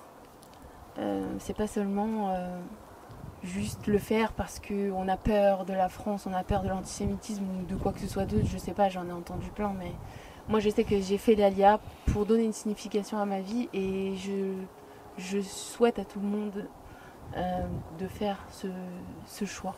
Bravo. Voilà. Oui, c'est Un message, hein. un message. On termine. Comme on a tous un rôle à jouer dans le concert des nations, hein, nous en tant que nation, on ne peut pas le faire sans l'appui des nations. Si les nations nous renforcent dans notre rôle, on ne pourra que mieux l'assumer et apporter cette lumière dont nous sommes chargés que nous sommes chargés de diffuser dans le monde. Et les nations pourront aussi en bénéficier. S'ils arrivent à vaincre leur zen ancestral et toujours à nous dénigrer, et au lieu de ça ils pouvaient nous supporter, ça nous aiderait nous à mieux assumer notre rôle, et eux ils en bénéficieraient aussi. Il faudrait qu'ils essayent, parce que ça fait des milliers d'années. C'est ce qui se passera au moment de la délivrance, et on y va. Si on changeait un petit peu le scénario, peut-être qu'il y a autre chose qui se passerait. Viendra le jour où ceux qui s'accrocheront à notre site et ceux qui nous diront « Amenez-nous à Tzion, qui mitzion tetzetora, ou Dvar Hashem Yerushalayim ». Les premiers à en bénéficier. Mais bien sûr. Mais il faut savoir que, moi je le sais avec ma petite expérience, que autant au niveau gouvernemental c'est de pire en pire, au niveau des nations elles-mêmes il y a un réveil grâce à Internet, grâce aux livres traduits maintenant dans toutes les langues, il y a un réveil au niveau de la population des nations. Il y a toujours des antisémites et des malades mentaux, mais il y a un réveil comme jamais, comme jamais. Les non-juifs prennent de plus en plus conscience qu'on leur a menti pendant des millénaires. Et aujourd'hui, ils ont accès à la Torah grâce à Internet, ils ont accès à nos livres grâce aux traductions, et ils se rendent compte que finalement, que véritablement, le peuple juif a quelque chose à transmettre et ils veulent capter ce message. Et c'est un réveil qui est relativement nouveau, mais qui prend une importance de plus en plus grande. Pinchas. Moi, je dirais, j'ai une fois entendu Shalom Var, lorsqu'on était encore en préparation à la Aliyah, dire à des gens qui venaient pour se renseigner, qui ne savaient pas. Il leur a dit ce jour-là, chaque juif qui n'est pas encore en Israël manque à son peuple. J'avais trouvé que c'était une formule un petit peu toute faite, un petit peu. Je m'étais dit, bon, c'est un bon vendeur. Et lorsque je suis arrivé ici et qu'il a été pour la première fois, il s'agit pour moi de parler à des juifs qui étaient encore en Chutz La'aretz, j'ai compris ce qu'il avait voulu dire et c'est difficile de l'exprimer par quelque chose de mental. On ressent le manque et l'absence de chaque juif ici. Bravo. Il n'y en a pas un qui n'a pas sa place et c'est très compliqué de le transmettre.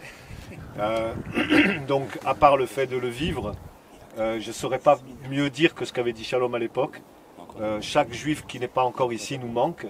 Et il nous manque à tout un tas de points de vue que vos cours éclairent, mais il n'y a pas que ça. On le ressent profondément, on ressent vraiment ce manque-là. Écoutez mes amis, on va terminer maintenant la première partie et on va entamer la deuxième avec notre ami qui est arrivé. On va le présenter bien sûr. Je tenais à vous dire que cette rencontre était bouleversante, vous êtes des gens extraordinaires. Et vos messages, votre manière d'expliquer les choses était exceptionnelle. Je ne pensais même pas qu'on en arriverait à ce niveau de sensibilité, de sagesse, de transmission.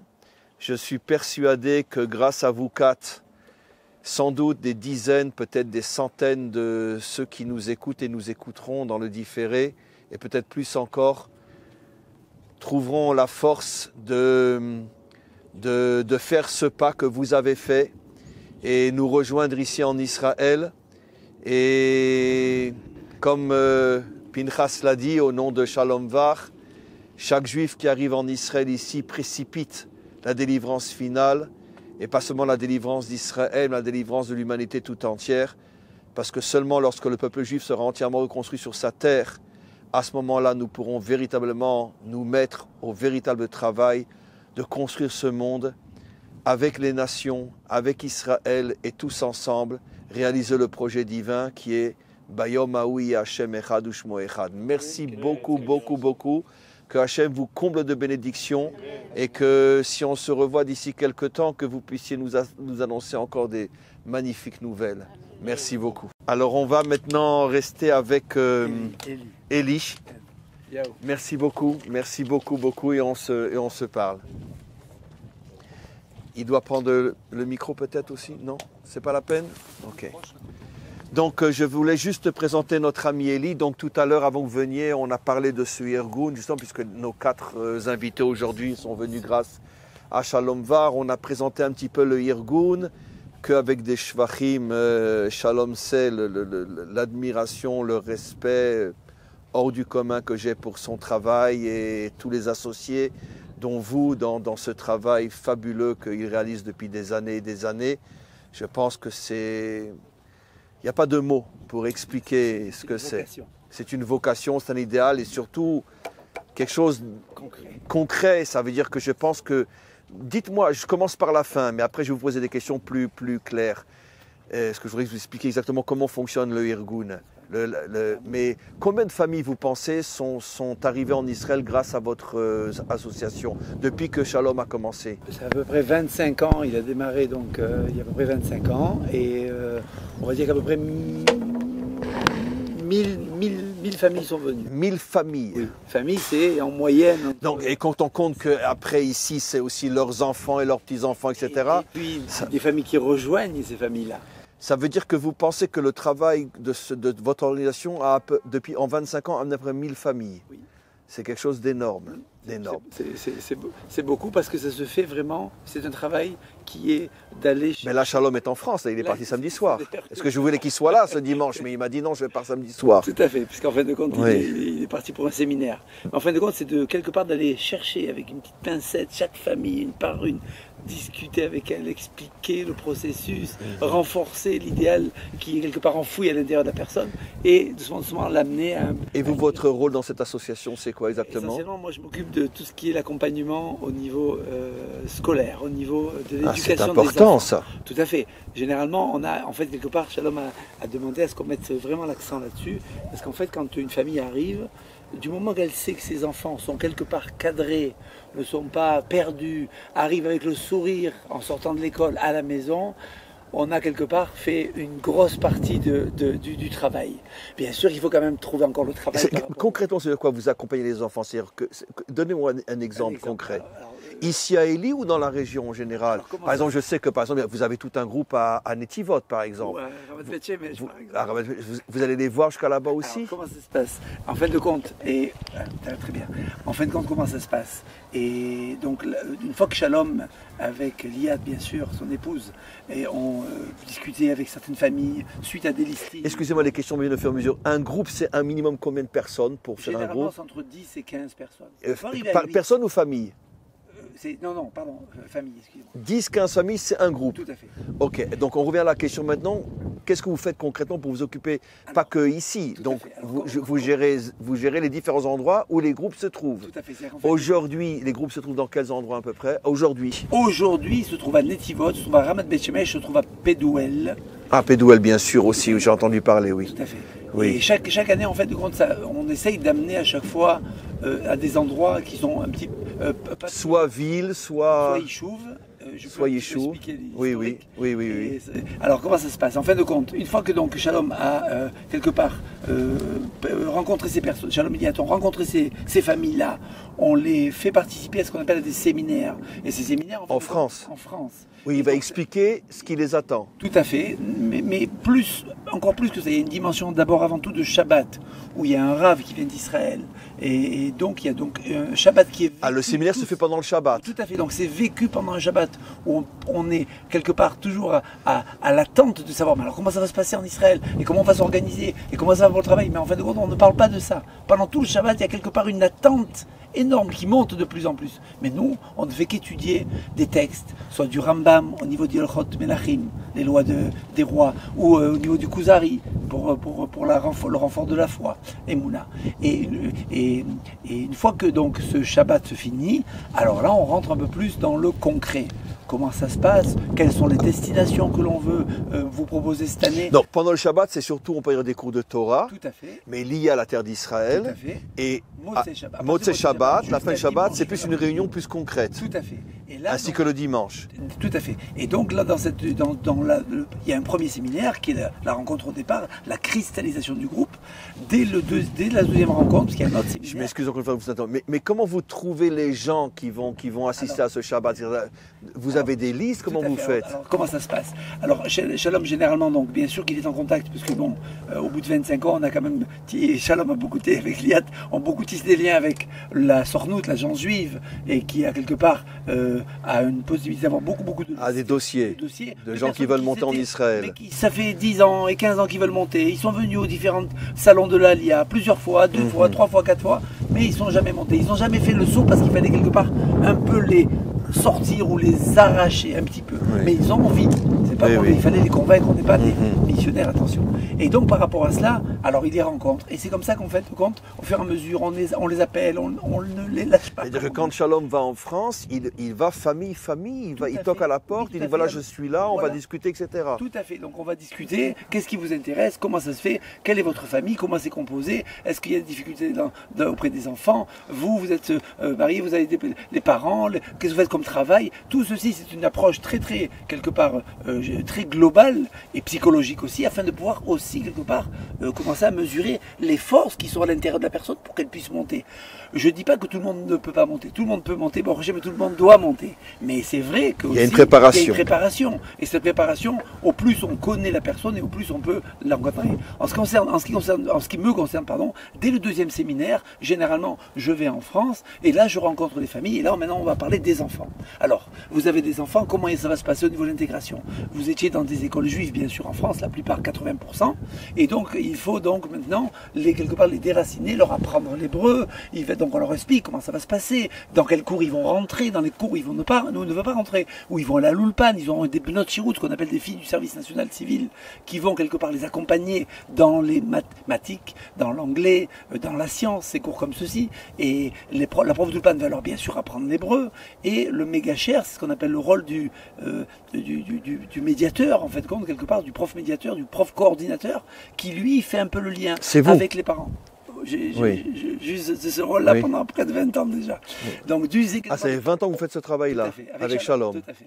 Et donc, quelque part, c'est de continuer à faire le lien entre les parents, l'équipe pédagogique de l'école et les enfants. Bien sûr, il y a plusieurs types d'équipes pédagogiques, puisqu'on est depuis le GAN, jardin d'enfants, jusqu'au lycée. Parce qu'un enfant qui arrive en seconde, il est aussi perdu, quelque part, qu'un enfant qui arrive en kitabet, au CE1, au CE2. Et donc, il y a un accompagnement pendant toute l'année. On suit les familles, on fait ce qu'on appelle des visites à domicile le soir pour expliquer une fois par semaine. Les enfants, bien sûr, on les voit, on leur fabrique un emploi du temps bien précis par rapport à ce qu'ils peuvent suivre et ne peuvent pas suivre en fonction de leur niveau en hébreu. Et au fur et à mesure, on suit donc l'évolution. Mais je dirais, généralement, la réussite est bonne? Bon, Hachem, elle est plus de 95%, je dirais. Le plus important, je dirais presque, l'Olé Hadash, il est comme il est. On n'a pas à le changer. Qui s'appelle Bouzaglou ou Rothschild, il est comme il est. Par contre, le plus important, c'est quel est le cli qui va le recevoir. Quelle est l'équipe pédagogique qui va le recevoir. Quelle est l'école, quel est l'institut qui va relever les manches et quelque part s'atteler pour pouvoir intégrer l'enfant. Et c'est pour cela que dès le 3e séminaire, généralement, on fait déplacer les directeurs d'école israéliens en France, afin qu'ils rencontrent les familles et les enfants. Le directeur de l'école israélienne va dans le séminaire, le 3e séminaire? On a commencé il y a 17 ans ou 16 ans avec... de quelle école, par exemple? Donnez-moi un exemple d'école. Ofra, Netanya, Givat Shmuel. Netanya, quelle école? Netanya, c'était l'école de Moria. Oui. Il y avait le Rav David Lévy et qui est venu avec nous. Et par exemple, David Bitton de Kfar Maimon, vous ne travaillez pas avec lui? Alors, Kfar Maimon, ce sont des écoles qui parlent en français. Donc oui, c'est français. Oui, je suis bête. D'une intégration israélienne. Oui, excusez-moi. Mais par exemple, Givat Shmuel, le Rav David Wexler, Givat Shmuel, c'est 850 enfants à l'école Morejet Menachem Begin. Et donc, il est venu à raison de 4 fois Pendant 4 années consécutives, il est venu. Mais de la même manière, à Hadera, la Menaëlette, la directrice Miri Ben Hamou, elle est venue à raison de 4 fois aussi. Pareil pour Netanya, pareil pour Hadera, pareil pour Haïfa. Ce sont les Israéliens, eux. Ce sont des Israéliens. Et qui vont expliquer. Ils vont aller, ils vont premièrement vivre ce Shabbat communautaire où il y a tous les enfants, toutes les familles et tout. Enfin, c'est quelque chose de mémorable. C'est 250 personnes qui sont ce fameux grand Shabbat. Et bien sûr, après qu'on a fini le Shabbat, donc ils commencent à faire ce qu'on appelle des inscriptions virtuelles. Et là, ils parlent avec les familles. Combien vous avez d'enfants? Est-ce qu'il y a d'enfants à des difficultés? Et donc, ils expliquent un petit peu ce qu'ils vont faire et tout. Toute cette connexion qui va permettre au directeur, quand il va rentrer 48 heures ou 72 heures après en Israël, et qui va communiquer tout ce qu'il a vu, qu'est-ce qu'il a ressenti, quel est le courage de ces familles de quitter leurs parents, leur travail, leur maison, leur confort, parce qu'ils voient comment ils vivent quelque part en France, au niveau matériel, on va dire, et de venir, alors quand venir à Netanya ou à Hadera, c'est une chose, mais de venir à un petit village qui s'appelle Pedouel, ou Brouchin, ou Yakir, ou Eli, ou Ofra, ils comprennent le décalage qu'il y a. Et donc ils sont très engagés, et ça bien sûr ils le transpirent auprès. Mais vous voyagez dans tout le pays, vous allez et à Beth Shemesh, à Netivot pour voir les familles et leurs enfants? Tout à fait, en fin de compte, quelque part j'encadre l'ensemble de l'éducation qui se fait dans l'ensemble de tous les instituts, et on va voir à Netivot comment ça se passe, les enfants ils sont bien intégrés, est-ce qu'ils comprennent, est-ce que le directeur il est assez impliqué, est-ce que les heures d'Ulpan sont bien données. Et excusez-moi la question, si vous avez par exemple, on va prendre 3 cas, vous avez une famille qui se met dans le groupe et qui est haridite. Donc ses enfants, ils les voudront dans une école haridite. Une famille dati et une famille plus massorati, mais ça ne dérange pas, une école, mamlarti dati ou mamlarti tout court. Très bien, c'est vrai vous gérez les 3 cas ou seulement le cas qui vous correspond? C'est vrai qu'il y a ce qu'on appelle un tronc commun. Généralement, nous proposons l'école Mamlarti Dati. Pour quelle raison? Parce qu'il est vrai qu'en France, bien sous l'aspect d'un habit strict, on va dire, l'habit ne fait pas le moine, mais un habit strict qui montrerait quelque part un côté haridi, et ça n'a rien à voir avec le haridi d'Israël. Bien sûr. Le haridi de France, il est tout à fait sioniste, il aime son pays, il aime Israël, il suit ce qui se passe. Beaucoup plus ouvert. Beaucoup plus ouvert. Et donc par rapport à cela, quelque part, je dirais presque que ça correspond à un même l'artidati Torani. C'est en fin de compte une école religieuse nationale. Et ça, il faut l'expliquer parce qu'ils ne vont pas comprendre. Parce que combien de haridim en France s'imaginent qu'ils vont suivre le même chemin ici, et les enfants, souvent, sont bousillés parce que ici, ça n'a rien à voir avec le... Je donne un exemple. Il y a 4 ans de cela, on intègre donc une quinzaine de familles à Givat Shmuel, et au bout d'un an, les parents veulent quelque chose d'un peu plus Torani, de l'école où on était, qui était tout à fait même l'artisanat Torani, mais ils veulent quelque chose d'un peu plus Torani, et ils vont bien sûr, suite à des discussions avec des amis, de la famille, aller dans une autre école qui est ce qu'on appelle Haridite. Et donc ils amènent les enfants. C'est orthodoxe en français. Orthodoxe, tout à fait. Et donc après cela, il y a maintenant 8 mois de cela, m'appelle le papa en me disant, écoute, je crois que j'ai fait une erreur. Tu fais une erreur, qu'est-ce qui se passe? Ça se passe bien au niveau de l'intégration? Non, pas du tout. L'échantillonnage de matière qui est enseignée dans les écoles orthodoxes est vraiment très réduit à essentiellement le Kodesh. C'est presque cool au Kodesh. Que de la Torah. Que de Torah. Il n'y a pas d'autres enseignements. Alors qu'en France, c'est pas du tout comme ça. Tout à fait. Alors qu'en fin de compte, quelque part, on souhaitait qu'ils prennent aussi de l'histoire et de la géographie et de la science. Oui. Et tout ceci était manquant. Donc, alors il a demandé est-ce qu'il peut revenir. Donc il a fallu quelque part qu'il demande au directeur. Oui. Bien sûr, le directeur a accepté sans aucun problème. Pour dire que voilà, des fois on peut se tromper comme ça. Et dites-moi, dans votre organisation, est-ce qu'il y a aussi un suivi psychologique pour les familles, pour les parents, pour les adultes? Parce qu'il y a quand même malgré tout un choc. L'ALIA, c'est évident que... Bon, c'est un changement. Tout à fait. Parce que vous parlez d'un suivi au niveau des enfants. Est-ce que vous avez aussi des personnes, vous peut-être aussi, qui suivent aussi les adultes? Alors, tout à fait. Il y a bien sûr... Tout ce qu'ils traversent comme difficulté, le travail, la vie nouvelle, la langue, la mentalité. Je dirais que quelque part, non seulement c'est un suivi auprès des parents qui est fait, mais généralement, on peut aussi le trouver quelque part en Israël. Le ministère de l'intégration a mis en place un rôle d'un monsieur qui s'appelle le chef de projet ou un projecteur, un chef de projet, un homme, une femme, qui bien sûr va accompagner les familles en Israël. Généralement, par exemple, je vous donne l'exemple pour Natania. Natania, on a un chef de projet, ou 2 ou 3 chefs de projet qui encadrent quelques 450 familles françaises qui sont montées les 15 dernières années. Parce que Natania, c'est une destination... Pas avec vous? Non. Non. Une destination qui est complètement, je dirais, automatique, quelque part. Ou Ashdod, par exemple. En ce qui nous concerne, on va mettre par groupe 15 familles, un chef de projet. C'est-à-dire qu'en fait, le suivi est beaucoup plus proche. Et le suivi, il se fait aussi bien au niveau de tout ce qui est administratif, faire sa Théoudat Zéhout, faire son permis, faire reconnaître ses diplômes. Tout ceci, le suivi est fait par une personne qui connaît bien sûr Israël, qui habite en Israël depuis 20 ans, 15 ans, et qui bien sûr va accompagner les familles françaises qui sont un petit peu perdues. Au-delà de cela, on a un suivi qui est ce qu'on appelle psychologique, avec une psychologue qui généralement, sous le couvert de l'accompagnement des enfants, va bien sûr aussi rentrer chez les familles et quelque part aussi essayer de régler des problèmes, essayer de mettre dans le bon chemin ou dans le chemin qui est adapté à la famille suite à tous ces chocs qui se passent, comme vous l'avez bien décrit, ces chocs d'Alia où c'est pas évident, où on est un petit peu sans repère, sans culture, sans langue. On se retrouvait, on a vu aussi... D'où l'avantage d'une alia de groupe, parce que justement, moi je l'ai vu à Netivot, je l'ai vu ici, je l'ai vu dans différents endroits où se trouvent vos groupes, et c'est évident qu'il y a une force qu'on ne trouve pas quand l'alia, elle est seule. Tout à fait. Alors, effectivement... Mais malgré tout, si je ne me trompe pas, excuse-moi de vous interrompre, cher ami, aujourd'hui, malgré tout, la majorité, si je ne me trompe pas, de l'alias, c'est une alia individuelle, pas de groupe, ou bien non? Non, vous avez raison. C'est-à-dire, en fin de compte, quelque part, il y a trois, on va dire qu'il y a, et pourquoi? il y a 3 types d'alias. Il y a ce qu'on appelle les jeunes. Ils ont fini le bac, ils montent, généralement dans des programmes Massaï. Oui, bon, ça c'est autre chose. Il y a les retraités. Oui, c'est aussi seul. Tout à fait. Et donc, retraités peuvent être en couple, mais bon, quelque part, c'est quelque part. Et il y a donc cette fameuse tranche qui s'appelle les couples avec les familles.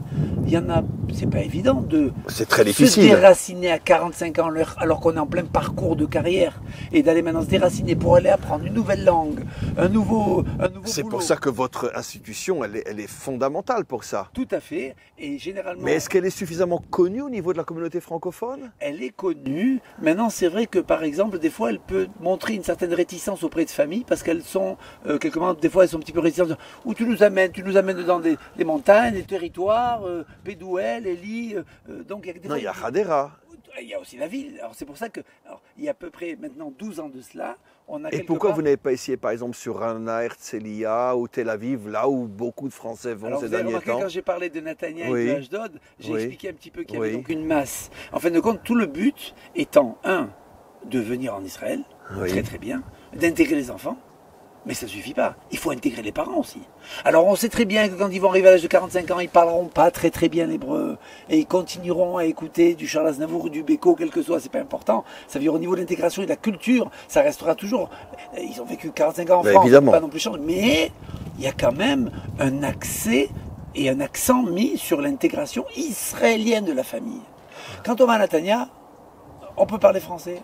On ne va pas obligatoirement s'intégrer. C'est que les enfants, même voir la deuxième génération d'enfants qui s'intégrera.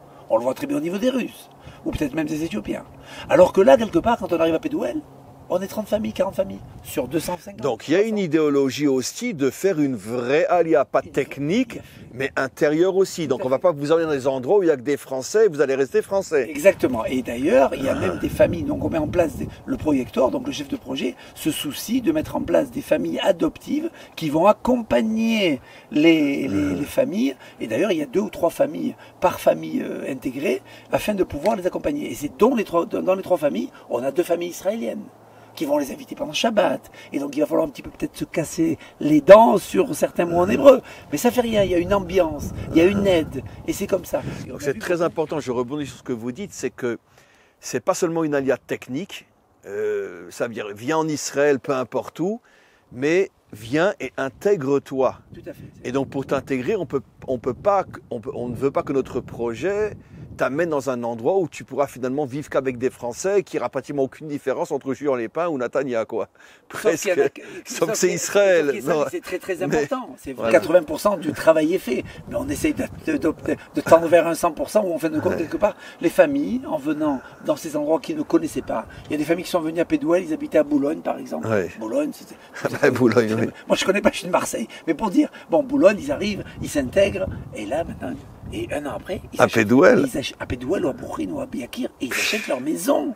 Un an après. C'est-à-dire, quel est le processus qui s'est passé dans la tête de la personne qui, quand elle est arrivée, elle était, vous m'avez dans un petit village en haut de la montagne. Bon, on va passer 6 mois de vacances et puis, non.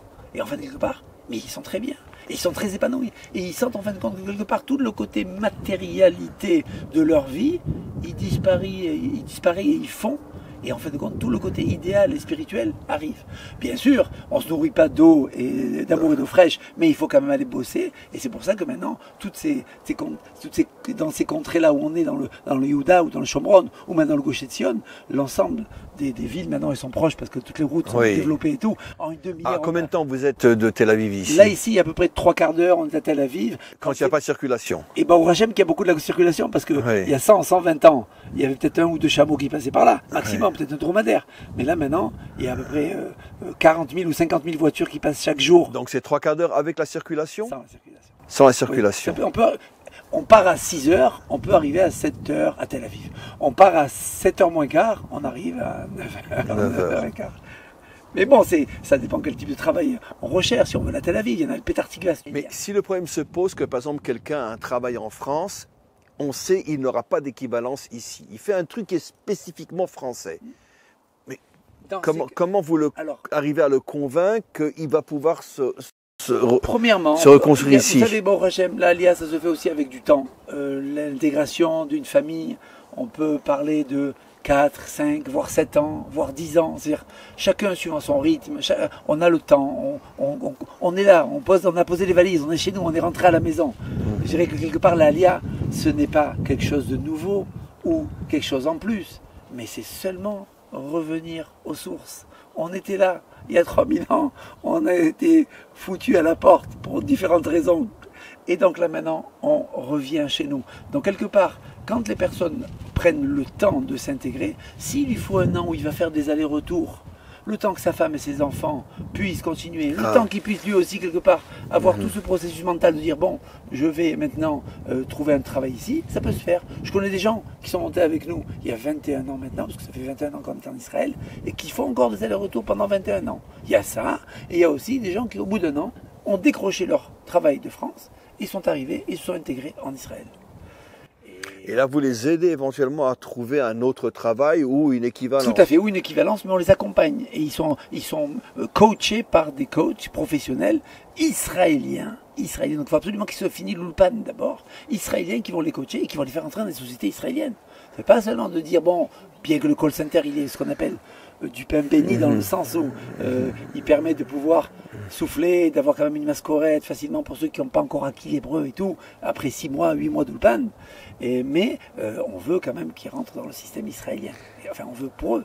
Et alors concrètement maintenant, puisque vous vous adressez à peut-être des candidats potentiels, c'est tout le but de ce live depuis qu'on a commencé, quelqu'un...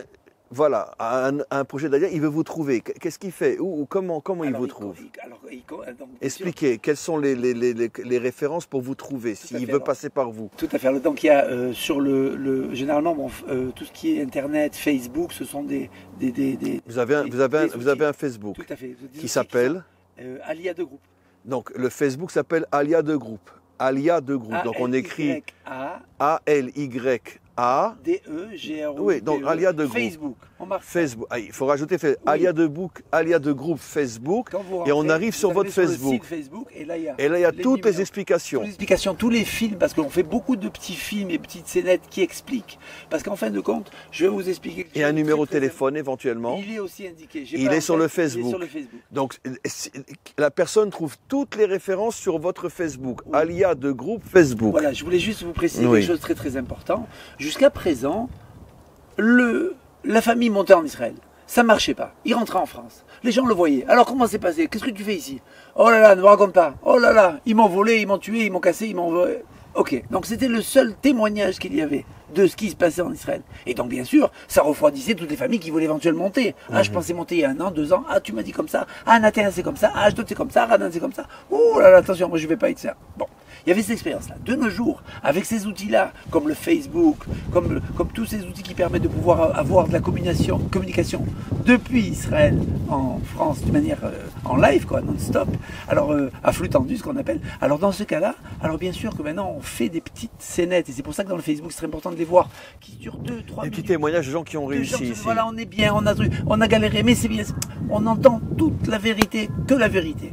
Et les gens témoignent de ce qu'ils vivent. Et donc là, quelqu'un qui est en France et qui regarde ça, il dit tiens, moi aussi je suis informaticien, tiens, je le connais lui. Mais c'est Et donc dans ce Facebook, vous prévenez aussi quand il y aura un prochain Shabbat, un prochain séminaire, numéro de téléphone pour vous joindre, etc. Tout à fait.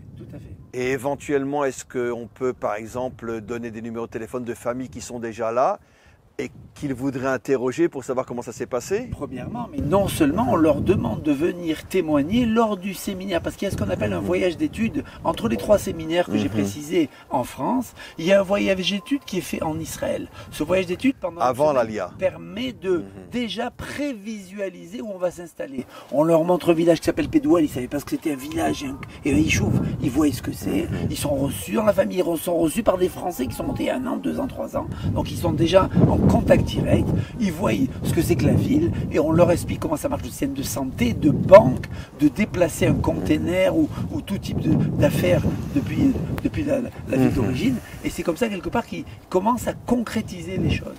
Et ils sont en contact avec les familles, bien sûr. Moi j'étais très étonné de voir, parce que bon, le groupe de Netivot je le connais parce que pour des raisons personnelles j'ai été donner des cours, pas mal de cours à Netivot, je les ai rencontrés là-bas.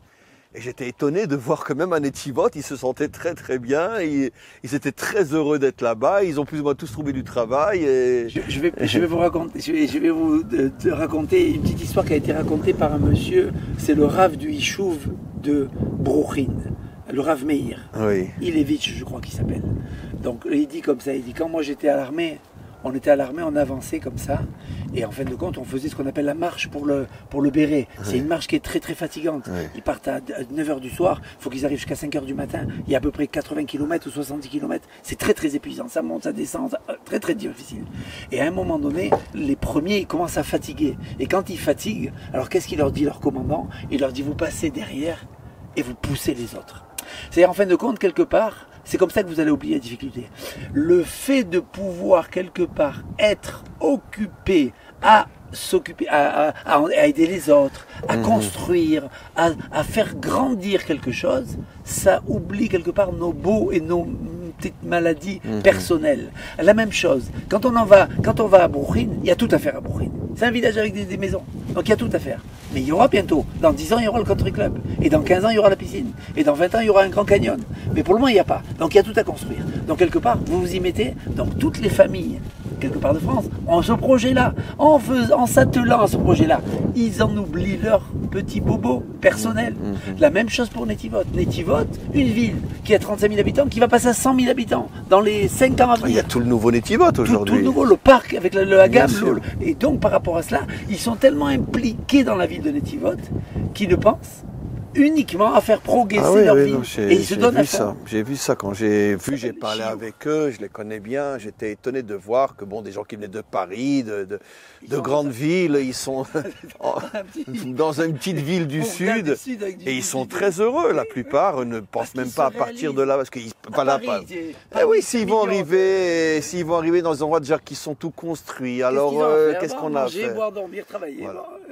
Faire la mitzvot, bien sûr.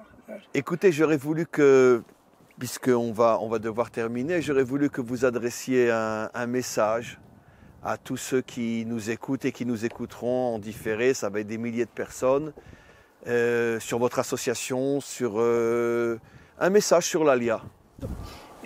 Voilà. Et merci en tout cas, merci de cet entretien. Et je voulais préciser donc une chose par rapport à, on a parlé de Shalom et de Liat qui sont quelque part les personnages référents de l'Alia.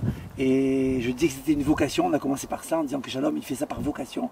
Effectivement, ce qui coule dans ses veines, bien sûr c'est du sang, mais c'est surtout la volonté de pouvoir permettre à Hachem, permettre et aider Hachem quelque part de faire ce qu'on appelle le kibbutz galuyot, qui est un des simanim de la Géoula. Le rassemblement des dispersés. Le rassemblement des dispersés. Et donc quelque part Shalom a pris comme cause de vie de s'occuper de cela. Et quelque part, quand on le rencontre, alors il y a un changement qui se fait. Et même s'il ne se fait pas de suite, s'il se fait au bout de 2 ans, 3 ans, il se fait, il s'opère, et c'est comme ça quelque part qu'on revient à ses sources, on revient en Israël. J'ai envie de dire que depuis qu'on est en Israël, Baruch Hashem, on vit naturellement, on vit d'une manière épanouie, sans avoir une mauvaise influence, sans cacher quoi que ce soit. On vit d'une manière naturelle et on est revenu à notre source. C'est ça le plus important. Donc si éventuellement vous avez comme projet, quand je dis si vous avez, c'est pas que si vous avez le projet de monter en Israël. Il est enfoui en vous. Il est enfoui en chaque juif qui a été quelque part ici il y a 3000 ans en arrière. Et donc quelque part, il faut juste quelque part un peu écouter votre voix intérieure. Vous prenez le téléphone, vous téléphonez à Shalom, vous vous mettez en contact avec lui et vous écoutez. Et après cela, vous vous laissez suivre par cette voix qui vous appelle depuis Israël et qui vous dit viens à la maison, reviens chez toi. On n'a pas dit qu'il n'y a pas de difficultés, effectivement, il y a des difficultés et on les surmonte et on y arrive. Les difficultés sont toujours la preuve de l'authenticité. Tout à fait. Et là où c'est facile, ça ne peut être que du mensonge. Mais c'est tellement appréciable quand on est arrivé en haut de la montagne, après avoir monté la montagne, que d'arriver avec un hélicoptère et se poser et de voir la vue. Mais c'est tellement appréciable de dire allez, je le fais. Il va y avoir peut-être des difficultés, on va monter, des fois ça va être dur, des fois on va tomber, on va remonter. Et on va y arriver. C'est tellement beau de voir ce processus qui se met en place. Je vous donne juste une petite chiffre comme ça, une petite donnée. Il y a à peu près 150 ans de cela, en Israël, il y a 30 000 habitants. En Israël, il y a 150 ans de cela. Aujourd'hui, 9 millions d'habitants. Donc on voit que le processus il a été mis en place depuis 150 ans. Il faut juste maintenant faire partie de cela, faire partie de cette allée, de cette menée qui va vers Sion. Bienvenue en Israël. En tous les cas, merci beaucoup, beaucoup, beaucoup. Et c'était vraiment une conclusion extraordinaire pour le live d'aujourd'hui, dont le motif était essentiellement la motivation à venir en Israël. Et je tiens aussi à rajouter ma petite note. Je connais personnellement depuis de nombreuses années Shalom Var. J'ai beaucoup apprécié le fait qu'on se soit rencontrés aussi. Et je peux vous dire véritablement que tous ceux qui ont le projet de l'Aliyah, encore une fois, c'est vous qui déciderez de la manière dont le faire, mais ne passez pas à côté de voir ce que cette organisation propose. Mon expérience personnelle depuis pratiquement 28 ans que je suis en Israël, je peux vous affirmer que tous ceux qui sont passés par cette organisation, je les ai vus, je le vois, se sont intégrés d'une manière absolument, vraiment de loin, beaucoup plus forte et beaucoup plus authentique que les aliyot par d'autres biais, surtout celles qui sont individuelles, où on vient et on s'imagine qu'on va pouvoir s'en sortir plus ou moins tout seul. Et malheureusement, ce n'est pas si facile que ça. Donc je vous invite pour la réussite de l'Aliyah, tant sur le plan technique que sur le plan idéal, de contacter cette organisation, encore une fois sur son Facebook, Aliyah de groupe Facebook. Vous aurez toutes les coordonnées et croyez-moi que vous ne le regretterez pas parce que vous aurez en même temps le corps et l'âme de l'Aliyah. Parce que quand on n'a que le corps de l'Aliyah, quand l'Aliyah n'est que technique, on n'a pas toujours la volonté et la force de surmonter les difficultés qui nous attendent ici. L'avantage de ce groupe, c'est qu'il donne à la fois le corps et l'âme de l'Aliyah et qu'il vous construit pour faire de vous des gens préparés véritablement à affronter, à réussir et à surmonter les difficultés de l'Aliyah et de pouvoir vous intégrer et faire de vous des Olim Chadashim, des nouveaux Israéliens qui seront remplis de bonheur et remplis de cette identité juive qui ne peut se dévoiler que sur notre terre. encore une fois, merci et on transmet en direct toutes nos amitiés, notre reconnaissance à Shalom et à son épouse, à votre groupe, à vous-même, et que vous puissiez un jour avoir tellement de demandes qu'il va falloir faire venir 1000 personnes dans votre association. Merci beaucoup, beaucoup, beaucoup. Merci. À tous et à toutes, on termine le live d'aujourd'hui. Merci à Shmuel, notre technicien et Choutaf. Comment? Et la vue, mais on va vous montrer maintenant la belle vue qu'il y a. Et avec le coucher du soleil, on ne voit plus le soleil, mais Shmuel il fait très froid. Hein. Voilà. Alors regardez cette merveilleuse terre. La terre, on est Parshat Lech Lecha. C'est tellement providentiel ce live, cette Parsha. La première parole que Hachem adresse à Abraham, Lech Lecha El Haaretz. Et pour conclure, Lech Lecha, va vers toi. Si tu veux te retrouver, si tu veux savoir qui tu es, tu ne pourras le savoir que sur cette terre. Cette terre a la force de dévoiler l'identité qui se cache à l'intérieur de chacun d'entre nous, qui est enfouie, qui est en exil, qui est prisonnière à l'intérieur de tous les mensonges de ce monde. Et cette identité hurle à l'intérieur de nous, elle nous supplie de revenir sur notre terre, parce que notre terre a la capacité de réveiller cette identité et de retrouver un sens profond à sa vie. Je sais pourquoi je vis, je sais pourquoi j'existe. La première chose que de tout mon être, je parle au nom de tous ceux qui sont là, bien sûr, je ne parle pas de moi uniquement. Quand je me lève le matin, Modé ani lefanecha melech chai vekayam. Merci, maître du monde, roi de ce monde. Ici en Israël, je vous dis franchement, quand j'étais à Paris ou ailleurs, je le disais parce que techniquement, la religion m'oblige à le dire. Mais croyez-moi que j'étais pas heureux de me réveiller à Paris. Mais ici, quand j'ouvre les yeux, Modé ani lefanecha, merci, maître du monde, merci, maître du monde. Je sais pourquoi j'existe, je sais pourquoi je suis là, je sais quelle est ma mission sur terre. Et c'est ce à quoi on vous invite, avec le temps qu'il faudra pour le faire, avec toute la compréhension. Mais comprenez, juifs, juives, partout dans le monde, il n'y a qu'ici, seulement ici que vous vous réaliserez. Alors prenez le temps de mûrir cette conscience, mais sachez que nous vivons les temps de la délivrance, nous sommes à quelques millimètres de la délivrance finale, et chaque juif qui revient ici précipite cette délivrance. C'est votre mission, c'est notre mission, et encore une fois, vous avez la possibilité de rejoindre ce groupe extraordinaire, l'Alia de groupe. Montez sur le Facebook, joignez-vous à ces gens qui sont des gens extraordinaires, qui vouent leur vie à votre réussite si vous choisissez de faire votre Alia, et vous verrez que cette Alia sera une grande, grande réussite. Amen, vechen yehi ratzon.